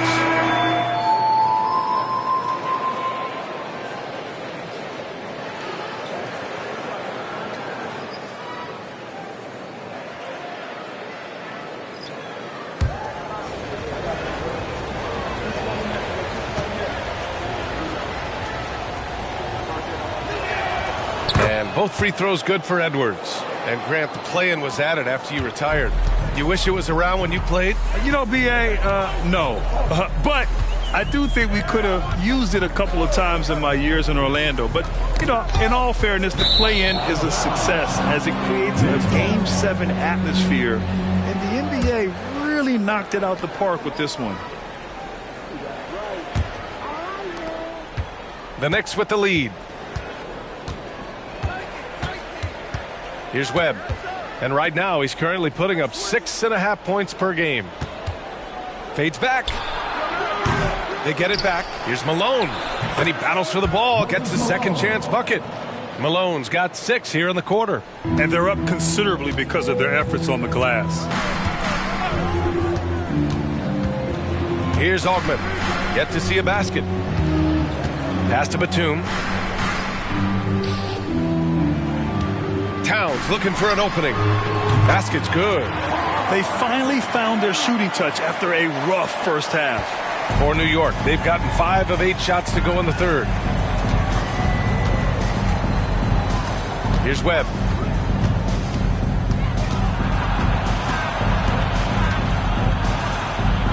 Banked it in off the glass. Webb's gotten his first bucket of the night. Well, the defense has been lackluster out of the locker room, and that is why they are finding themselves in a tough spot. Pass to Augment.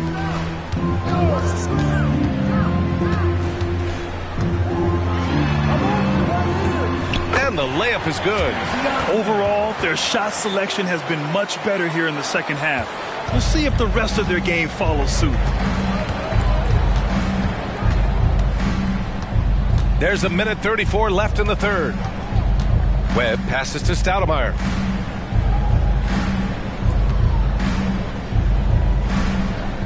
Pass to Edwards. 4 on the clock. Wilkins, good. And the Knicks lead by 11. We've seen that more than once today. An effortless basket inside. Time called here. The Thunder decide to talk it over. Protecting the rim has to be their top objective right now. And the question they're going to have to answer to me is it a problem with the scheme or is it a problem with matchups?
That have been threats from beyond the arc since the All-Star break.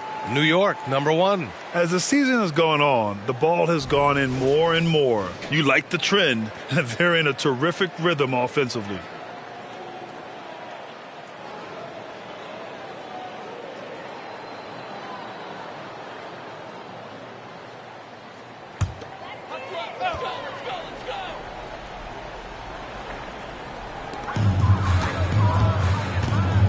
Pass to Batum. Here's Foster. He's covered by Grant. Foster misses. The Knicks have gone 7 of 10 here in the second half. Here's Wilkins. He's averaging almost 5 points a game.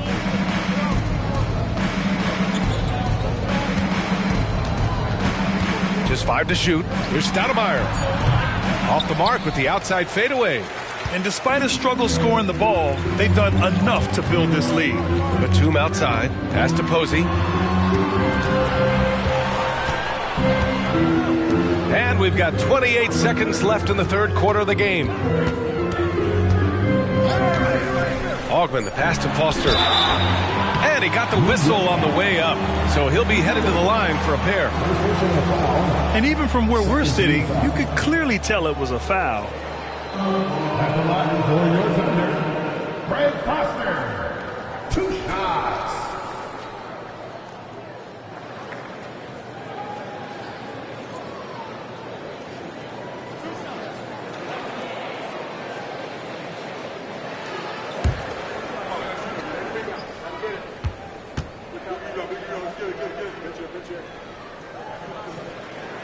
The first one falls.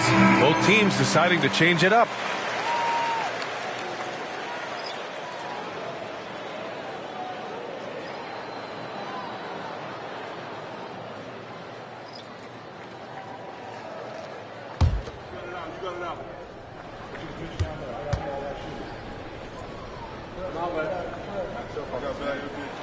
And he makes both free throws. 20 seconds left in the third quarter. Here's Webb.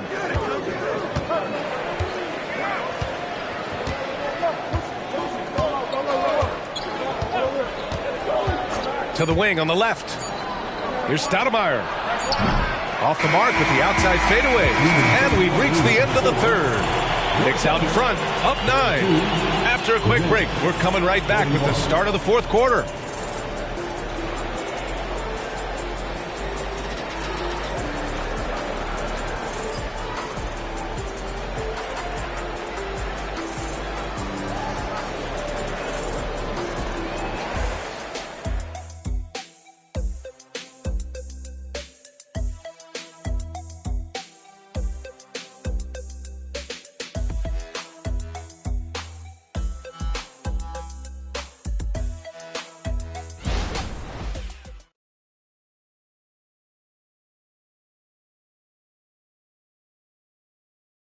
And we take a listen in now to Tom Thibodeau on a recent huddle.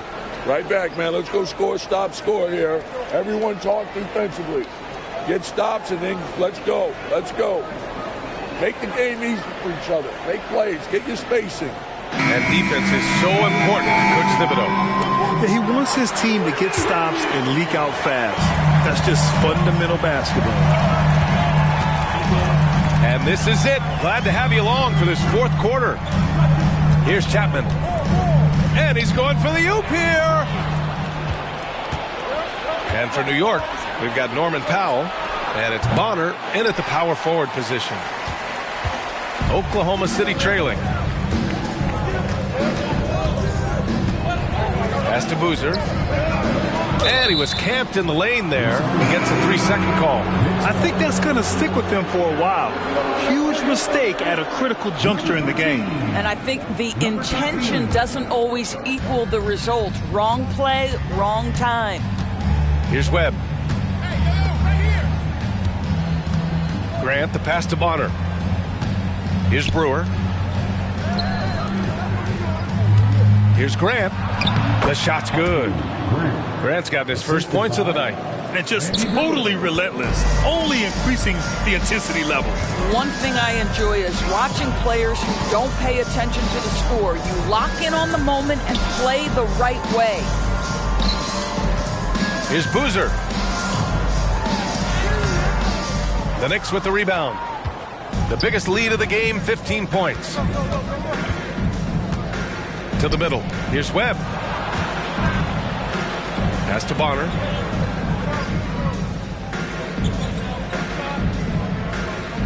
Clock at 6. Back to Grant. And he drops in the layup off the glass. Grant's got 4 points now in the quarter. They have no answer defensively inside. Powell against Brown. Here's Chapman. The 3-ball. And Brewer pulls it down. And here's Grant. Pass to Bonner.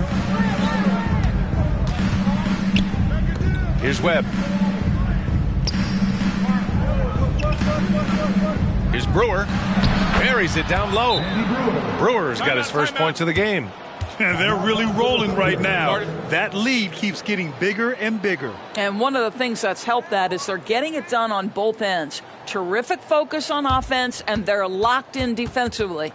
And the Thunder call time here. Fans, please turn your attention courtside. It's the Storm Chasers.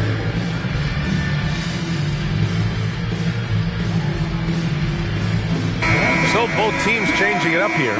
And keeping us updated from the sideline, Allie LaForce. Hi, guys. Well, Mark Dagnall was just reviewing the plan with his team. He told them, quote, if we'd worked harder on the glass, we'd probably be up right now. Show some heart. Show some pride.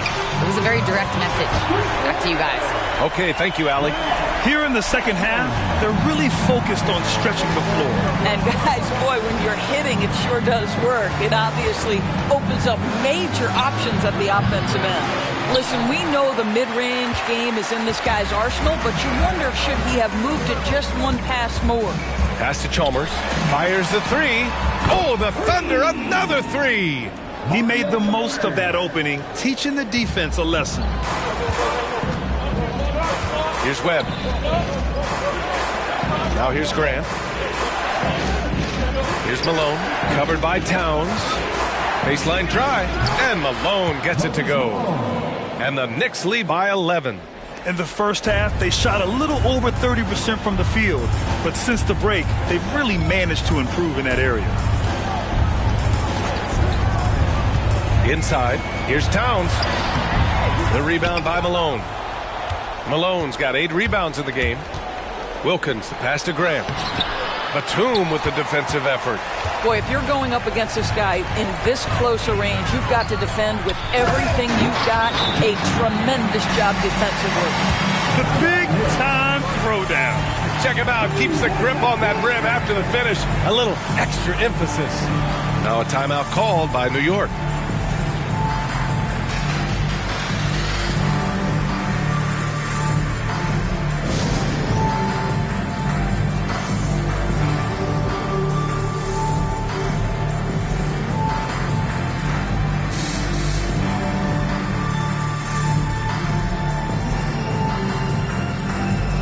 And the Knicks making a change here.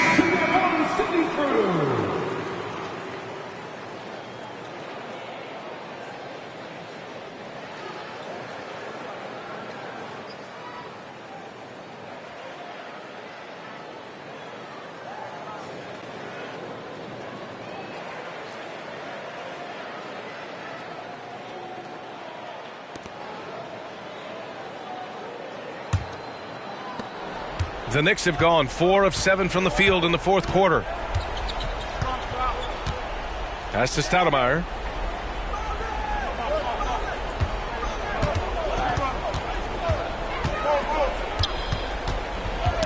Knocks it loose. Here's Posey. Now Batum, guarded by Edwards. Now here's Batum. Down low.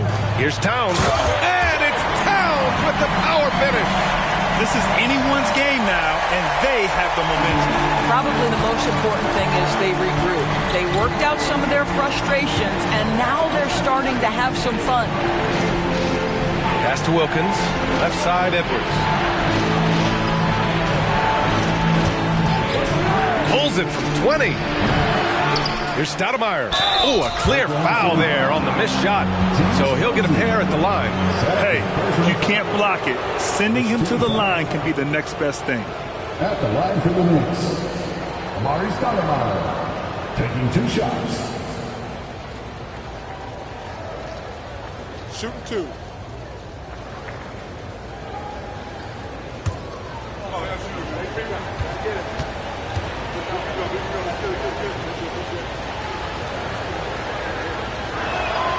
And he knocks down the first one.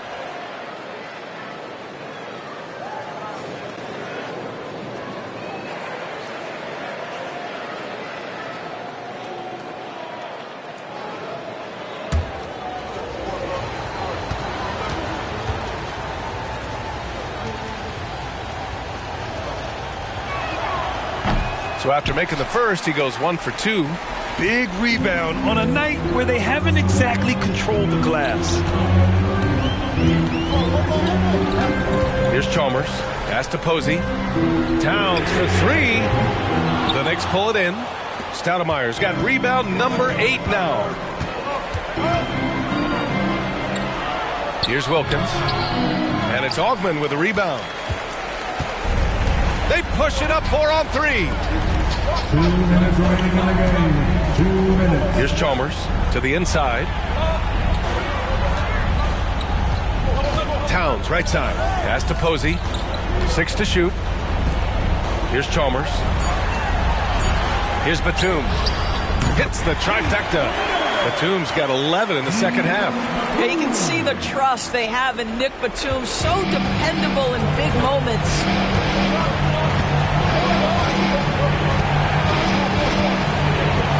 And here's Edwards. Here's Stoudemire. The kick out to Edwards. Chalk up 2 there. And the Knicks lead by 7. This guy reads situations so well, and he knows how to execute. There's a minute 12 left in the fourth. Towns off target with a jump hook. The Knicks have got 5 out of 10 shots to drop here in the final quarter. Pass to Edwards. Here's Stoudemire. Tries the 9-footer. Good. He hits the jumper. Finishing the game strong. This is how you shut the door on any hopes of a comeback. No question. They've gotten hot at exactly the right time. Clutch play on a team level. Now a timeout called by Oklahoma City. They're behind by 9. There's 48 seconds left in the final quarter.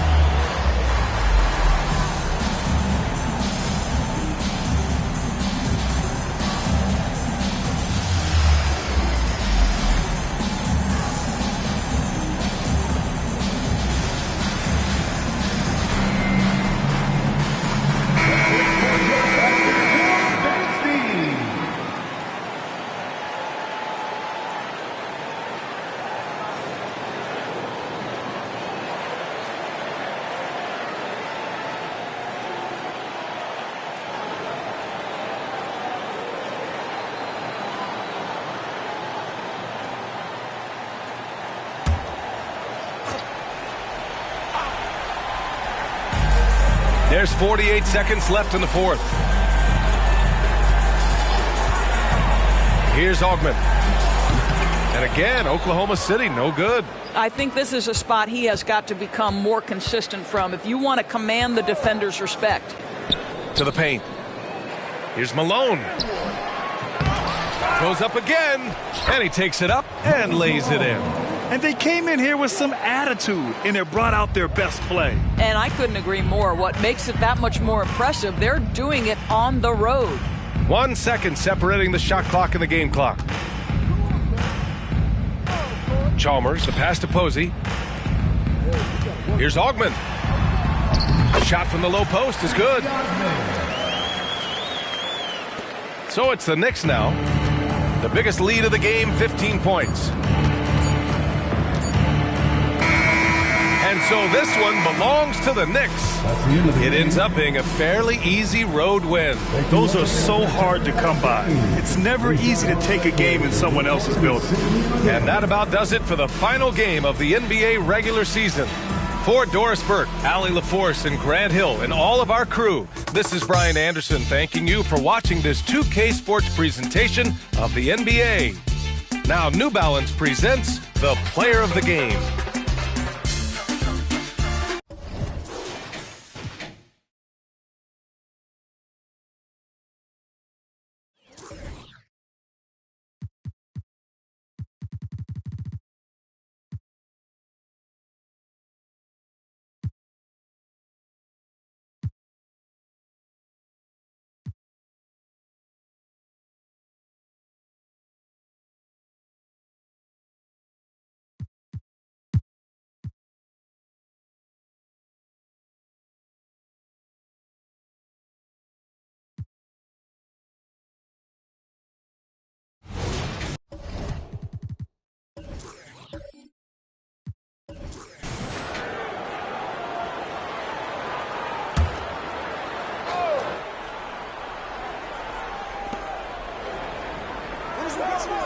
Thomas surveying the D. He lobs up the alley-oop pass and slam dunk by Kemp. And rebuilding teams, Clark, are going to ride their young prospects. But talk about the importance of having those sage veterans on that roster and their guidance. Kevin, I don't think you can overstate it. It's critical. It's imperative. I mean, imparting that understanding of what it takes to be a professional and doing it with words and example is so valuable and so part of what veterans offer to young players and to good teams. We've got Rivers. Long way out there with Bobby Portis. Then there's our test, and it's Kirilenko in at the 3 spot. That's the lineup in the game for Seattle. Now, here's Thomas. Kemp passes to Kersey. Charlotte moving the ball around. Kemp inside, working on Portis. Shot clock at 2. It's Thomas outside. A three-pointer is right on target. Thomas got 5 points in the quarter. 3 for 3, and that's always a good way to start the second half. Here's Rivers. He has 5.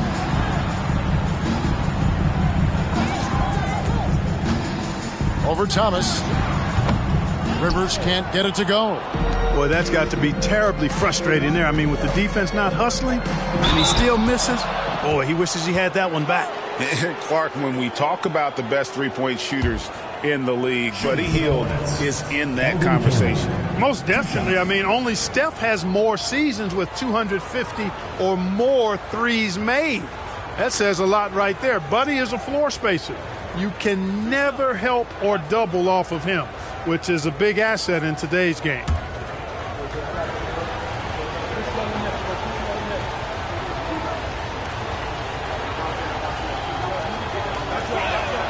First free throw is good. You know, Greg, if you look back at the Hornets' 22-23 season, there was a lot of adversity. And that was a tough season for them all around. So many injuries. A lot of young players were forced into bigger roles, but they did get valuable experience out of it.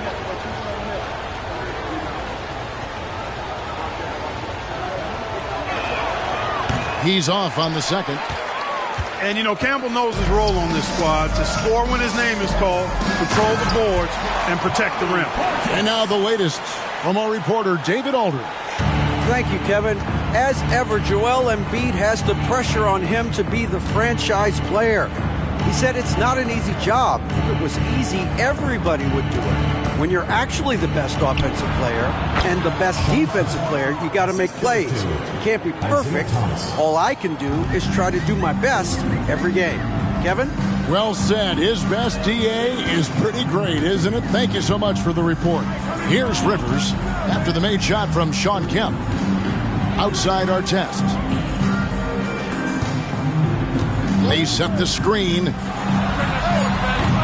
A three-pointer, no good. You can't miss those, but even the best do on occasion.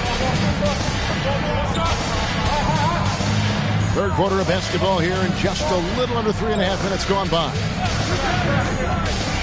Hill kicks to Kemp. And it's Kemp slamming it down. And this is why they keep going to Kemp. They know what he's capable of on offense.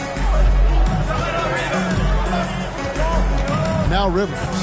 He has 5. Pass to Portis. Our test on the way. Inside. Seattle calls timeout.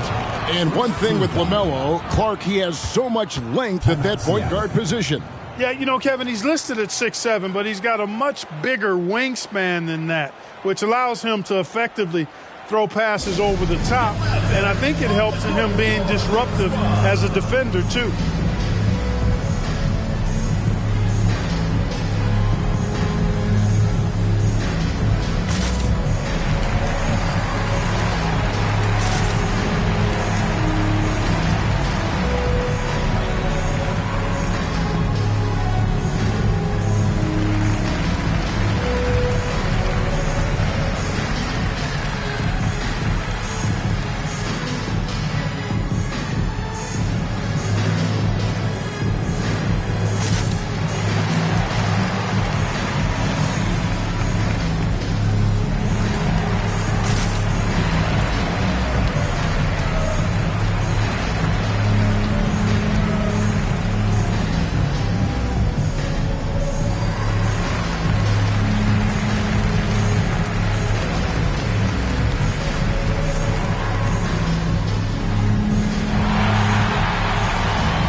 And he's checked in for Ron Artest.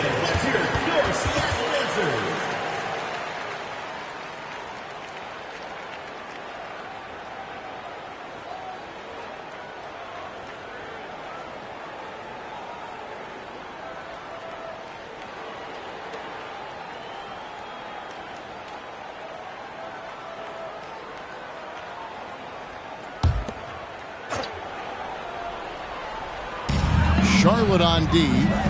Their defense has only allowed 6 points in the second half. Rivers passes to Portis. Down to 5 on the shot clock. Longley, a screen on Kemp. Goes up from the top of the key. The Sonics again can't hit. The game has been very close in a lot of areas, but rebounding has been the one differentiator thus far. We've seen it time and time again in games. Effort and determination on the glass can make up for a lot of other weaknesses. And, you know, this speaks volumes to Kemp's freakish athletic ability. I mean, he's always looking to punch it off the alley-oop. Now, here's Paxson. Pass to Rivers. Some nice ball movement here by Seattle. Shot is good, and the Charlotte lead is cut to just 5 on the basket from Longley. Taking up so much space, it's hard to stop Longley. He's a huge, humongous fellow. Here's Brandon. He has yet to score. Campbell is screen on Paxson. Brandon, the pass to Campbell. And stolen by Longley. Outside Kirilenko. 1:51 left in the third quarter. The pass to Paxson.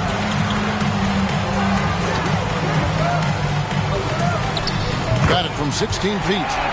And now just a 3-point Charlotte lead. If you're waiting for him to miss when he's that open, you're going to be in for a long wait. Charlotte calls timeout.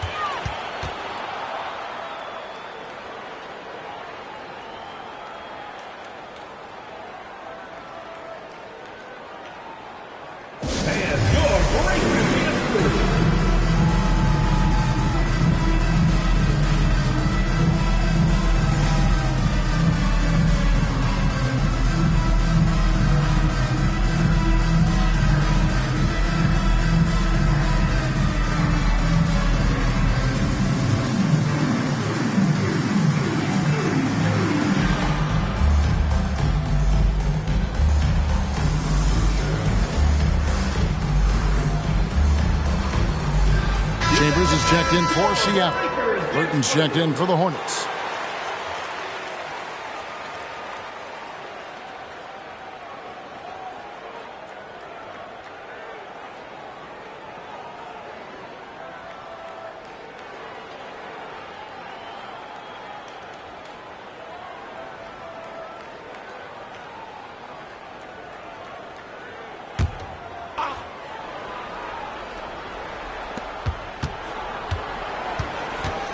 Here's Brandon. Still scoreless. The screen from Kemp. Pass to Kersey. 6 to shoot. Kemp inside. Defended by Portis. Kemp with the bucket. And they're beginning to just flat out fall apart defensively right now, especially on the interior. Yeah, and that's 4 straight field goals now they've allowed from point-blank range. Can't happen.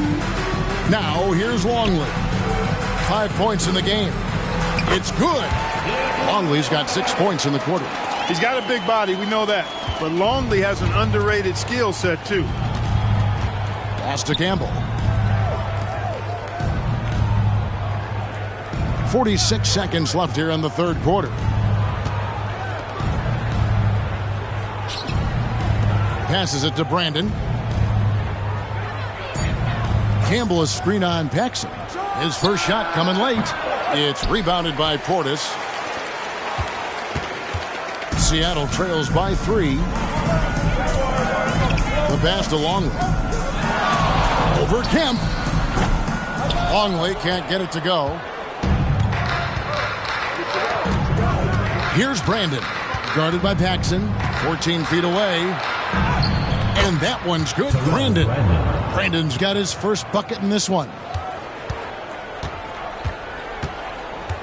Paxson outside. Up in time. No good on the last second attempt there. And we've watched 3 so far in this one. Hornets lead by 5. And fourth quarter basketball will be coming your way on 2K Sports right after this.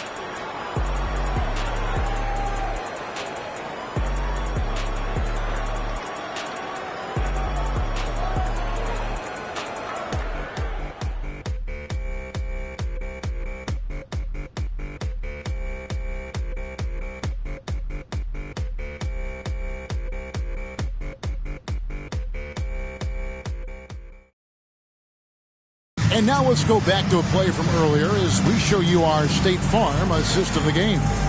It's just true artistry right there. I mean, great decision on where to go with the ball, and how about the perfect delivery? And they'd love to see every possession end this way. True team basketball.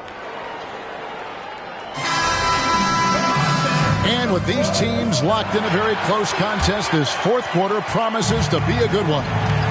So with Thomas sitting on the bench, this is who Steve Clifford has out there. We've got Wang, and it's Stewart in at the 4 spot. Stewart against Chambers. Paxson outside.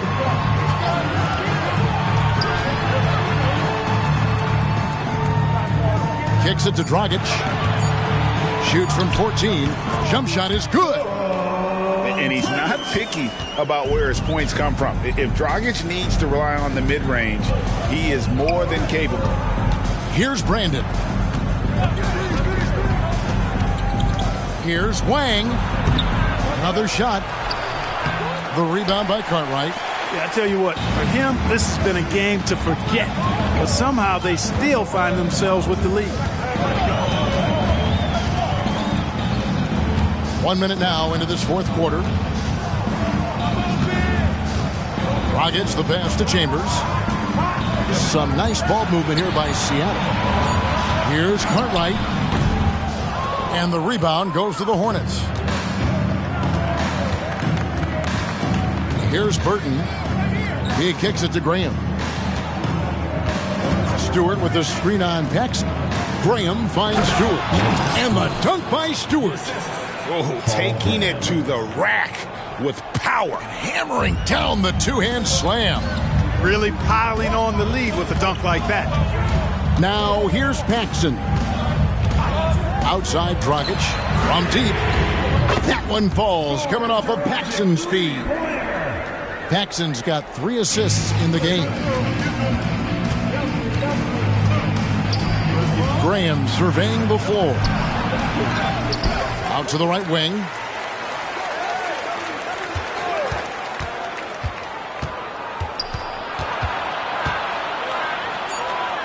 Goes back up, and there's the whistle. 3-second violation. Boy, in a game this snug, you can ill afford to commit those kinds of turnovers. For the Sonics, Portis, he's checked in for Cartwright. Karolinko comes in for Sellers. And it's Artest in for Paxson. And here's Dragic. Pass to Chambers. Outside for Artest. Chambers with a screen on Gill. Artest against Gill. Just 5 to shoot. Portis the screen. Here's Artest. Can't tie it up as that one's no good. Charlotte in the lead. Here's Thomas. And he lays it straight in. I don't know what's happening defensively, but they're not putting up any resistance. I tell you what, it reminds me of one of my college coaches who used to say, that ain't going to get it done. That's 5 straight baskets in the paint now. Here's Chambers. Isaiah Thomas picking up that last basket, and it's in there. And that's right in his wheelhouse, looking to make an impact when it counts. You know, they want the ball in his hands here because they trust him to hit all the big shots. Here's Gill. Kersey with the screen on Artest. Gill kicks to Thomas. Pass to Wang. Good, and the assist goes to Thomas. Thomas got 4 assists in the game. Yeah, finding the weakness in the defense. That's the court savvy of Thomas at work. Now, here is Artest. Portis a screen on Gill. Here's Artest. Count it. Pick works well there. Not much resistance from the D. Yeah, that's not the defense you need. You got to be tougher defensively. Charlotte calls timeout.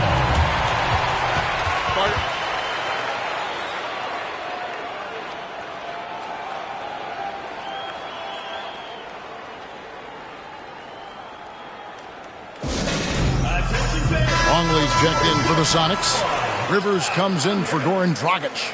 Right now, I'll send it over to the sidelines and get a report from David Aldridge. Hey, guys, I had a chance to find out what Steve Clifford talked about with his players. With the game in the balance, coach was calm in the huddle. His main message, execution. Told his team to make sure to remember what they talked about during shoot-around. We've got a great ending in store, guys. Thanks so much, David. And it's good, 2 points. The assist totals, Kevin, just continue to grow. They're way ahead in that category. Ball movement has been flawless. Clearly just an example of a different mindset between these teams. Now here's Rivers. Passes it to Artest. Now Longley. Over Campbell. Longley can't get it to go. And they've had the edge in rebounding all night long, and none bigger than that one right there. And guys, you've seen it countless times. In a close game, hustle plays can really make the difference.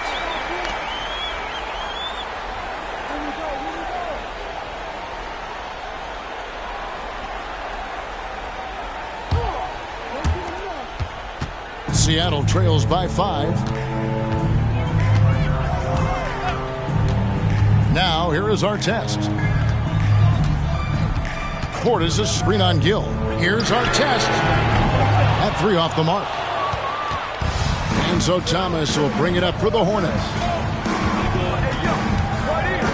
The pass to Kemp. Gill against Artest. 2 minutes remaining in the game. 2 minutes. Here's Gill. 6 on the shot clock. He gets that one. Gill's got the lead up to 7 now for the Hornets.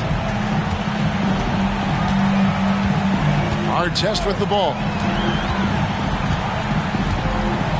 Kirilenko with a screen on Gill. Seattle missing again. The way, Greg, they're sharing the ball tonight, mesmerizing. Everyone's getting to touch it, and everyone's contributing. Now, here's Kemp. They double-team Kemp. Pass to Gill. Kemp a screen on Artest. Here's Gill. It's rebounded by Portis. Portis has got 4 rebounds in this game. Outside Kirilenko.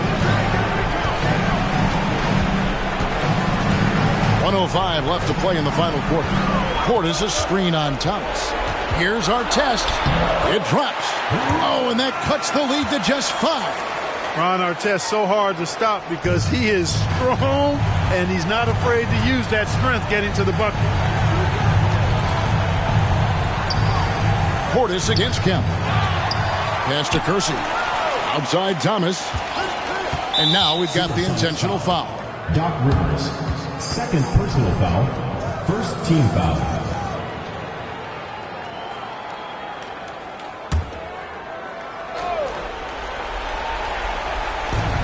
It's the Hornets with the ball.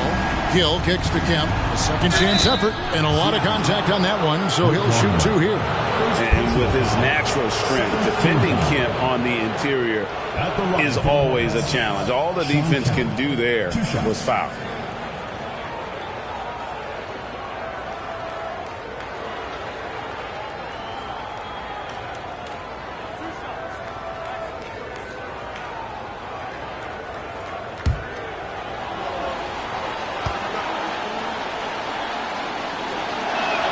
First free throw is good, and that increases their lead to 6. And this is a guy, Sean Kemp, all the talent in the world, could be a perennial double-double machine, just a matter of staying focused.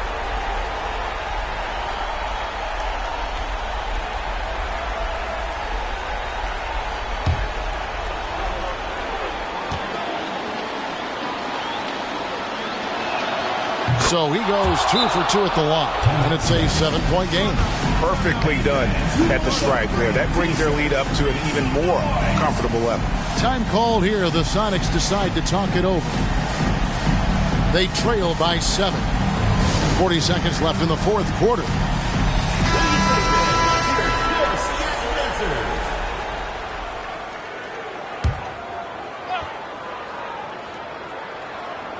Here's Rivers.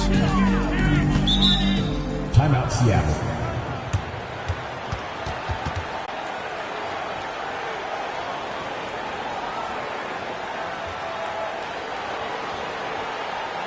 All right, for your breaker gets through.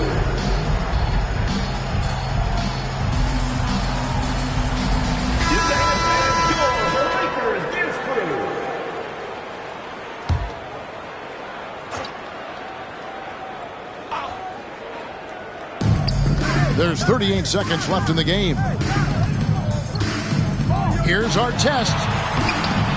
Passes it to Longley. Rivers with it. Portis a screen on Thomas. Shot clock at 6.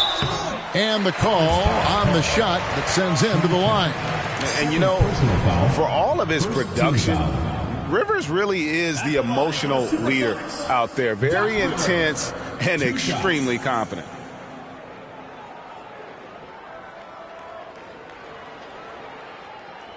Take a break. Take a break. 2 shots.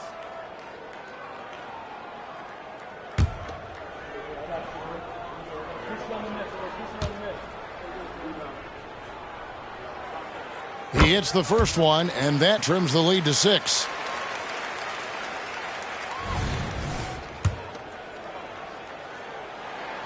Rivers hits both of them. We've got 22 seconds left in the fourth quarter of this one, and now they decide to foul intentionally. Third team foul. Shooting for Charlotte, Kendall Gill at the line for 2.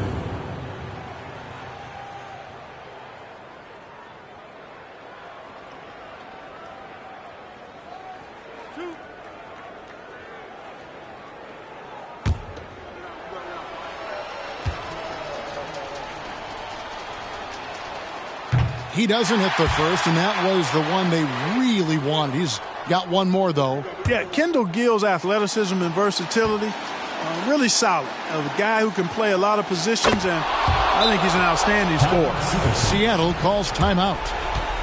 They're trailing by 6. We've got 22 seconds left here in the fourth quarter. Guys, your thoughts? There's still a sliver of hope. Yeah, but they've got to score and then foul immediately.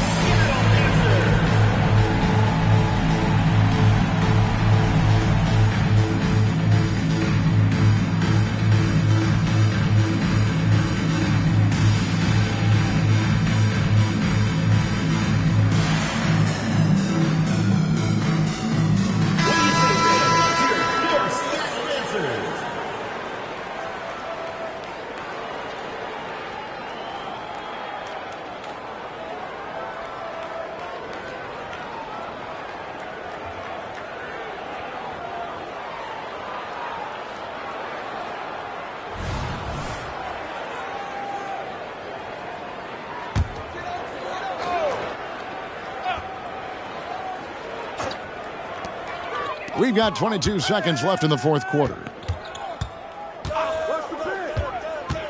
Artest against Gill. Outside Portis. It's Kirilenko on the wing. Lets it go from deep. Frames it from downtown.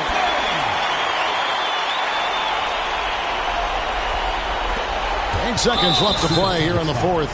And there's the intentional foul. No choice but to stop the clock here. And you know what? Smart foul. You got to try to extend the game. Do it. It's not over. The clock is as much a problem for them as the score is right now, so they've got to try to manage it.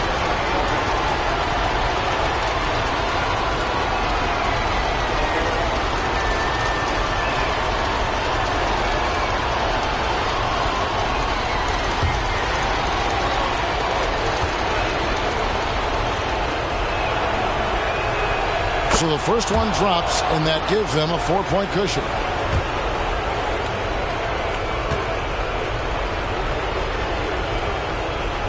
So he gets them both, and it's a 5-point game. And that's curtains for him. Some really good work at the charity stripe to close this one out. Right side Artest launches a 3, misses the shot. So it's the Hornets picking up the win.